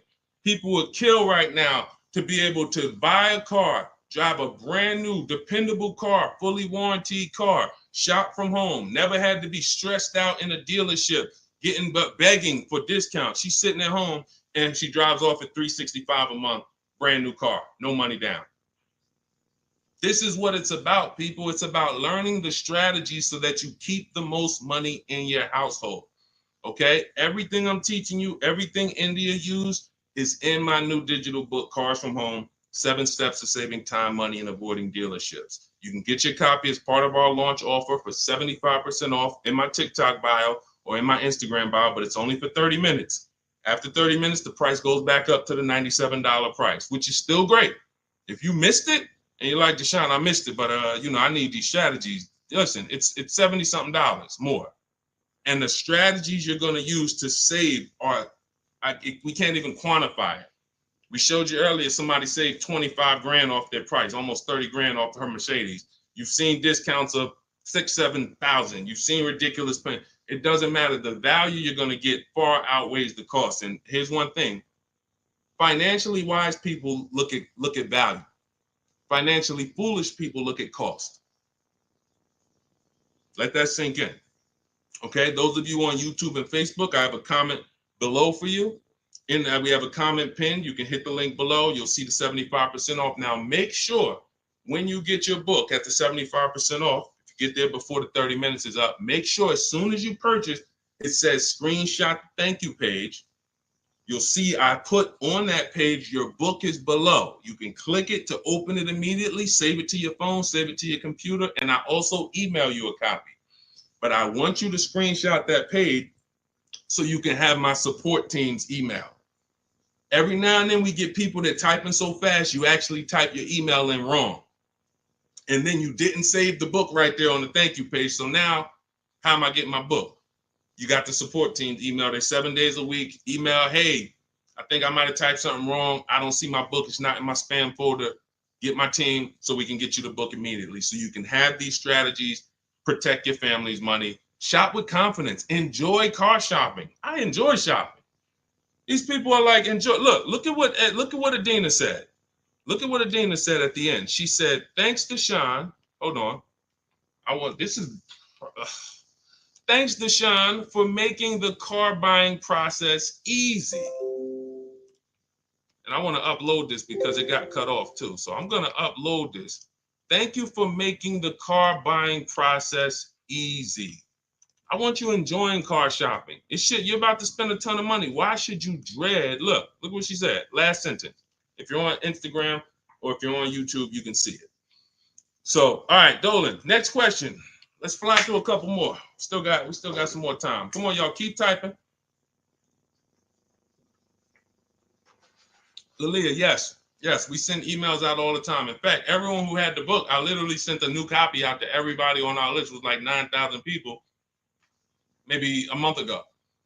So, like, go through your email, check your emails from me, because we do that every now and then. Like, we'll literally just update the book and blast the new copy out to everybody who bought one. So check your email, check your spam. You know, I've sent you that book. If you purchased it last year, you've gotten the new book probably at least 2 times, 3 times. We've updated it and sent it out to everybody.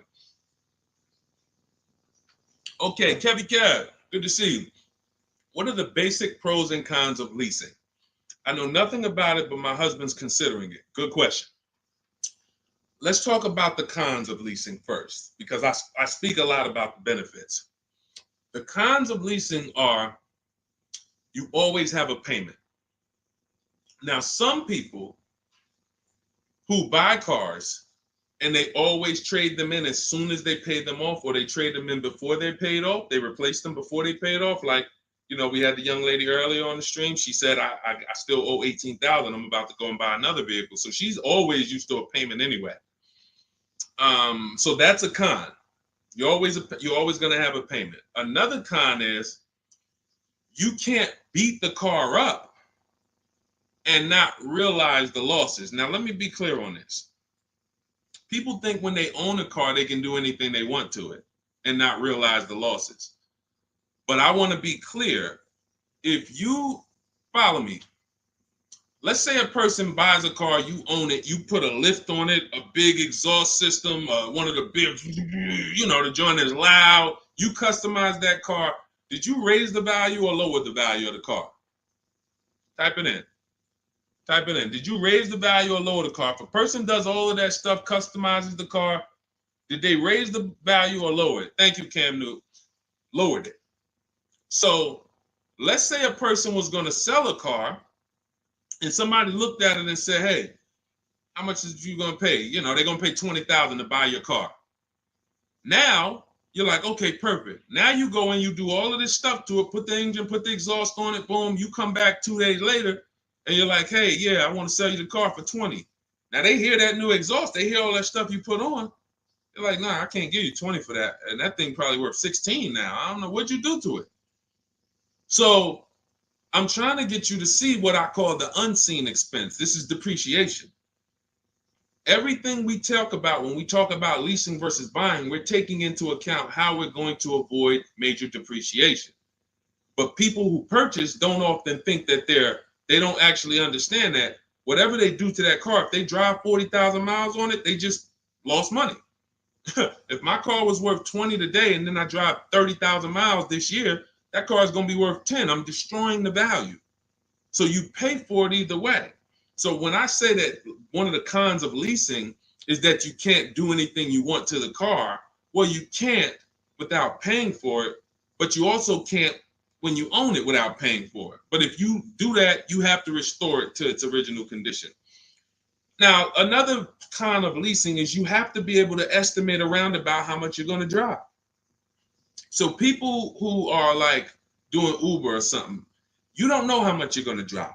There's a reason I don't tell business people who do those types of businesses to lease, even though they're not keeping their cars a long time. there's a better structure for you guys. Leasing is not it, because you don't know how much you're going to drive. If you have a good year, you might do 40,000 miles. If you have a bad year or a rough year, you might do 20 or 18,000 miles. So you can't predict it. So with leasing, you have to have an enjoyable leasing experience. You have to have some type of an idea when you're going to, how much you're going to drive. Now, one of the biggest cons to leasing is you can overpay by a lot because it's not transparent. It's not transparent.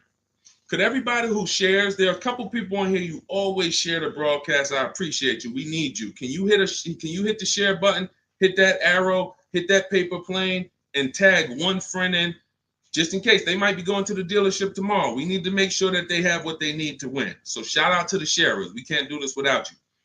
Now, when you consider that you can overpay, see, when you get a purchase deal, everything goes on that receipt, the buyer's order. You can plug that into a calculator and you can match those numbers up. You might not be used to doing it, but that bottom line price, you can plug that right into a basic auto loan calculator on hundreds of websites, and you can make sure that your payment matches. You can't do that with a lease. There's all types of potential to hide money in leases. You can hide money in the interest rate. You can hide in the money factor, because you can't use your own financing with a lease. You have to use whatever bank or leasing company the dealership who's running the promotion is using. So that gives us potential to be overcharged for our money factor or our interest rate. There could be rebates on that vehicle, $2,000, $5,000 rebates. Look, when Sean was shopping for his F-150, some of you have seen it. It was a $15,000 rebate, $15,500. He wouldn't have known about that if a dealer's not going to come in and tell him, hey, it's $15,500 rebate on this. No, some dealers might say nothing. They won't even mention it. They'll just try to negotiate. Hey, how much could you, they hoping you say something like this. Can you get me the invoice price? Can you get me to the invoice price? If I could get you the invoice price, can we make a deal today? Yeah, I always heard that, invoice price is a fair deal. Okay, no problem. Let me go get it.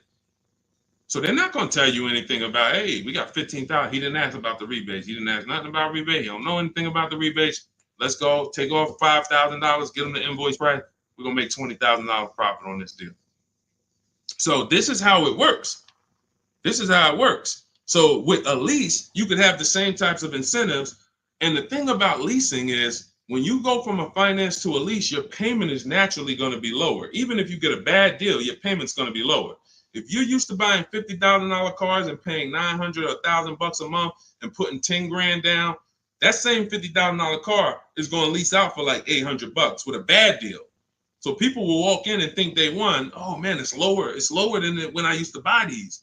But you don't realize that, if this was a vehicle like Zafrina here, and look, this was a $60,000 vehicle, $65,000 Jeep Grand Cherokee. Now that vehicle, she's paying $579 a month for, no money down. So you walk in and you get a vehicle like this, and you think, oh, they got me the lease at $800. It's a $65,000 vehicle. I had to win. No, you lost big time because there were so many rebates and incentives that you didn't understand were there, and there's no way you're going to get them to reveal them to you. The only way, and I've been in the car business since 2006. I left in 2020, and since then I've been helping people make deals around this country. The only way to reveal what all the rebates are is 2 words: multiple offers. It's the only way. You're never going to negotiate your way to finding out what all the rebates are, because one deal is going to tell you it's $3,000, another deal is going to tell you it's $5,000, another deal is going to tell you it's $8,000, another deal is going to tell you there's no rebates. That's why when we sit back and we get multiple offers from home using the strategies in my digital book that you'll have access to immediately. Those of you who got your book, I see a lot of you saying, got the book. All of this stuff is scripted out for you. Now, you could do it manually, too. You want to call around the dealerships, ask for the sales manager, ask for a manager, try to bypass salesmen, because salesmen are trained to distract and waste time and make it hard, especially by phone. So if you want to try to do it manually, we must get 5 offers. New cars, leases, you must get 5 offers from 5 different dealers because that's how different the offers are going to be. They're going to be major different, not close, major. I always say if your offers aren't $150 to $200 a month apart, then you didn't shop correctly. Okay, go ahead, Doe. Let's shoot the next question up. That's it, Kevy Kev. That's the pros and cons. Oh, let me hit on the pros. Hold on. Let me try to sum up the pros of leasing before we wrap this question up. Pros of leasing are when you get below market leases, you're driving new cars, warranty cars, always under warranty in most cases. Something breaks, you call a dealership. Hey, this broke. Come on in, we'll fix it. You're under warranty. When you get below market leases, you're driving new cars for cents on the dollar. You're driving new cars and you're paying less than what people are paying to buy, lots less of what people are paying to buy them new, and you're paying less than what people are paying to buy them pre-owned. Some of you've seen me do that scenario where I compare a new lease, below market lease, to a pre-owned version of that same car. Take that $65,000 vehicle that Zafrina got, $597 a month. If she found one for, $30,000, half price, let's just pretend, and this is to illustrate to you how drastic the difference between below market leases are and buying. It's not even close. It's nowhere near close. If she found a half price version of that vehicle, which won't exist, let's just say we made one up and just put it right here, half price. So that's $32,000 plus tax. She's around $35,000. Some of you know every $5,000 on a car payment is about how much per month. I mean, when you look at a car, every $5,000 on a loan is about how much per month. I told y'all, stay by the keyboard. We got to be quick here. This is active learning. You don't want to be distracted. You want to be locked in, active learning. Every $5,000 on a loan is about how much per month. Shout out to y'all running the likes up on TikTok too. Every time you double tap the screen, y'all just, yes, thank you, Cam New. See, I love the people that are locked in. I see you, Brenda, $100 a month. Yeah. Now, so we got $100 for every 5,000. So that means when you look at a $10,000 car, first thing in your mind should be that's $200 a month, 5-year loan. When you look at a $20,000 car, first thing in your mind, that's $400 a month, 5-year loan. When you look at a used car version, let's say she gets it for half off, $32,000 plus tax, she's around $35,000. What's that payment? $700 a month, 5-year loan. So when I tell you that when we're driving below market leases, we're paying less than what people are paying for pre-owned versions. I just took really on a $65,000 car, a decent pre-owned version will probably be 30% off, maybe 40% off. Then you're going higher. If you don't know how to get good deals, you're going to take one with high mileage. It's going to be old. So it's more realistic to find a $65,000 car, 3 or 4 years old for, let's say 35, let's say 40, really closer to 40 if it's 65 new. So now you're talking about $800 a month. So a person like Zafrina, she's driving, she knows how to get below market leases. She's driving a brand new $65,000 fully warranted version, not tying up her money in that vehicle. She's paying $597 a month, which is hundreds a month less than what a used car person is paying, and like $500-$600 it's less than what a new car person is paying. So it's no comparison. So when I tell you the only people who should be purchasing, you're like, Deshone, why do people purchase then? If getting great lease deals is so cheap, why do people purchase? Well, one, everyone doesn't know how to get below market leases. So they'll look at commercials and they'll think, oh, well, this says I got to give them $5,000 down plus tax and all that. That's not deals. That's above market value or market value. We don't pay those prices. And second is, people who buy long-term don't care about those short-term benefits. I want to ask a question. Who on here has a vehicle in their driveway right now that you've had for at least 8 years? I want you to type how many years you've had it. Let me know how many. I see you, Sharon. Congratulations. Use it and win. Let everyone who has a car outside in your driveway that you've had more than 8 years, I want you to type how many years old it is. 8, 10, 15.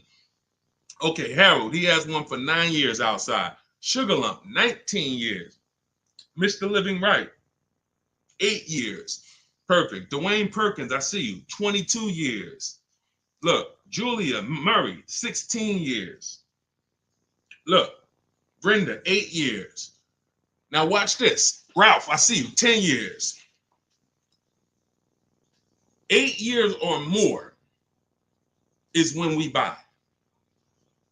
These people won. So you heard me just spend the last 10 minutes, 15 minutes talking about pros and cons of leasing, benefits of leasing. But these people are the real financial winners in the long run, because the longer you keep a car, the less it costs you. I'm not a fan of people leasing who have the discipline to keep a car for 10, 15 years, 12 years. I would never tell people lease who's doing that. I'm trying to get the people who say, it's no way I'm keeping a car near that long. I've never done it. I don't enjoy it. I'm not going to do it. You are the people who should not be buying.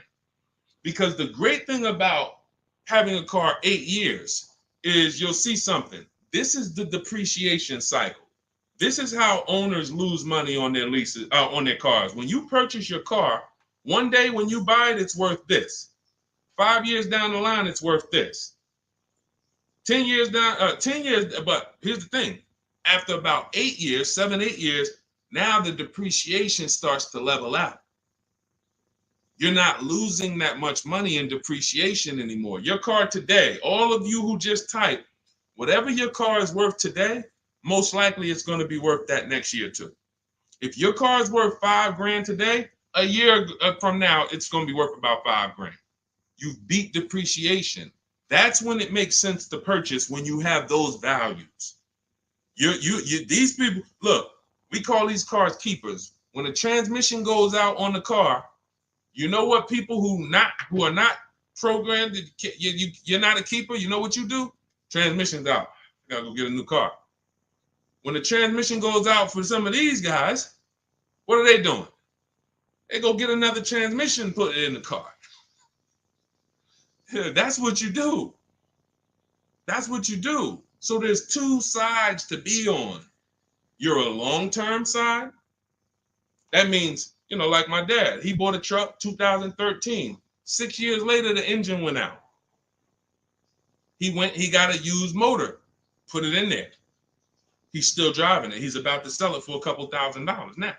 He's had that car for over 10 years. But he's had no car payment on it for probably 7 years. That's all money that stays in his household. Somebody asked the other day, hey, my car needs $3,500 in work. Should I go get a new car? I said, well, first of all, make sure you get a price from a second opinion from a local mechanic. You always get, for work, you always get 2 opinions. But if it costs you $3,500, will that car ride smooth for the next 3 years, 2 years, 3 years? If the answer is yes, you need to understand something. If you go get another car to replace that car, it's going to cost you a minimum of $3,500 a year, and most likely more than that, $6,000, $7,000 a year coming out of your household.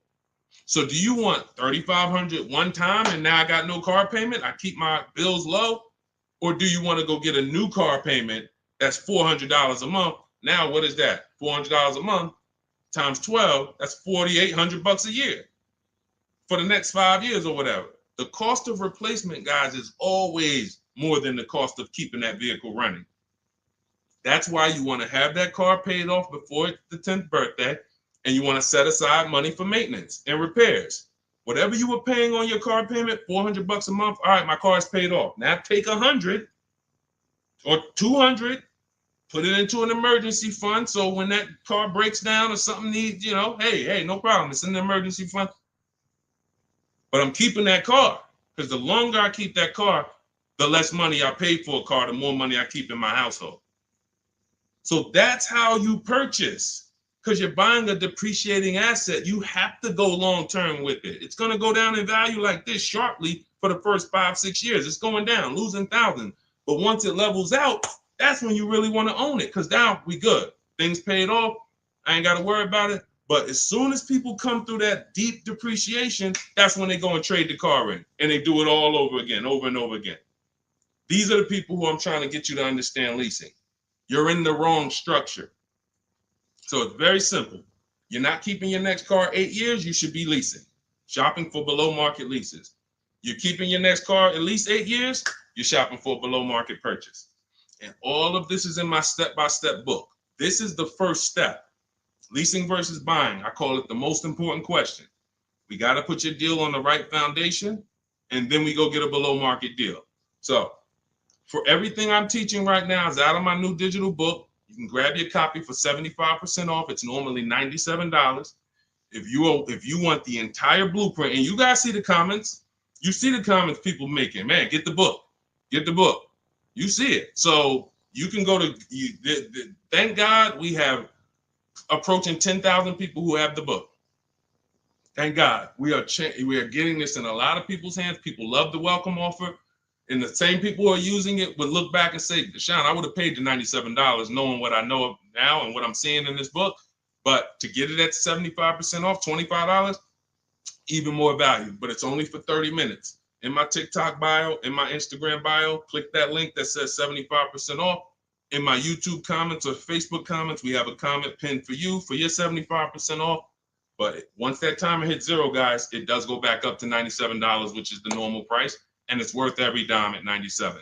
Okay, so get your copy. Make sure you screenshot the thank you page as soon as you purchase, and make sure you take a record of our support team's email, because sometimes you go and you type it in, you're like, I'm finally going to be able to enjoy car shopping. Man, I'm about to make the best car deal of my life. And you're so excited, you type your email in correctly, and now it's wrong. And so we can't email you the book. Now, once you get the book, you're going to see, as soon as you pay for it, I say, open your book below. So there's a link right there on that page to actually open the book, and you can save it to your actual, you can save it to your phone. But I email you a copy too. And sometimes if your email's wrong, you're not going to get that email. So make sure you screenshot that page. It has my support team's email, or look at it right here. Look at it on the screen. Get the support team just in case. But that's not for questions. Do not email me any car buying questions to that. That's only for making sure your book gets to you. Okay? So I want you empowered. I want you making the best deals you've ever made. I'm just going to show a bunch of more people before we rock out. I didn't get a chance to get to everybody's deals that has sent me a deal in the last couple of days. I didn't get a chance. Ansley got his second vehicle. He said 2 down, 1 more to go for the year. He got this BMW truck. We showed Melissa. We didn't show American Senior Benefits. You guys can read this if you're on Instagram, on YouTube. You can pause that. But we'll go more detail on the second stream. Keep sending me your deals, because I told y'all I was going to bring them onto the show. And after you make your deals, email me. I want you guys proud of the deals you're making. I want you excited, not just about the car. Everybody gets excited about posting their cars. Everybody. You'll see that all through any social media platform. People get a new car, they want to take pictures of it, but they'll never show you the numbers. And you may have been this way, because secretly they're ashamed. The last thing they want is somebody who understands the numbers to look at that deal and be like, hey, did you see this? What's the $4,000 here? Did you see? How many offers did you get on this vehicle before you paid this price? Oh, no, I just thought they don't want that. I don't want you living like that. If you've done that before, I don't want you like that. I want you like all of these other people you're seeing posting your car deals, like Melissa, like American Soldiers Benefits, like Ansley, this is his other car, like Rosalie, like Jen. Hold on. We do this all day long. Like Teddy, like Jared, like Zafrina, like Pierre. Numbers. That's what I want. And that's the confidence you will have after you get your book. So get it. If you do it your way, do it your way. God bless you. My way is no talking, right from home. That's why we call it Cars from Home. So I'm going to check out. God bless y'all. I'll see y'all on the next stream. Share this with a friend. Before you jump off, share this with one friend that you're like, hey, I got somebody that my best friend, they need to see this, because we have to help people protect their money. If we don't get this message out, our friends are right now in dealerships right now overpaying. Okay, so God bless you all. I will see y'all on the next stream.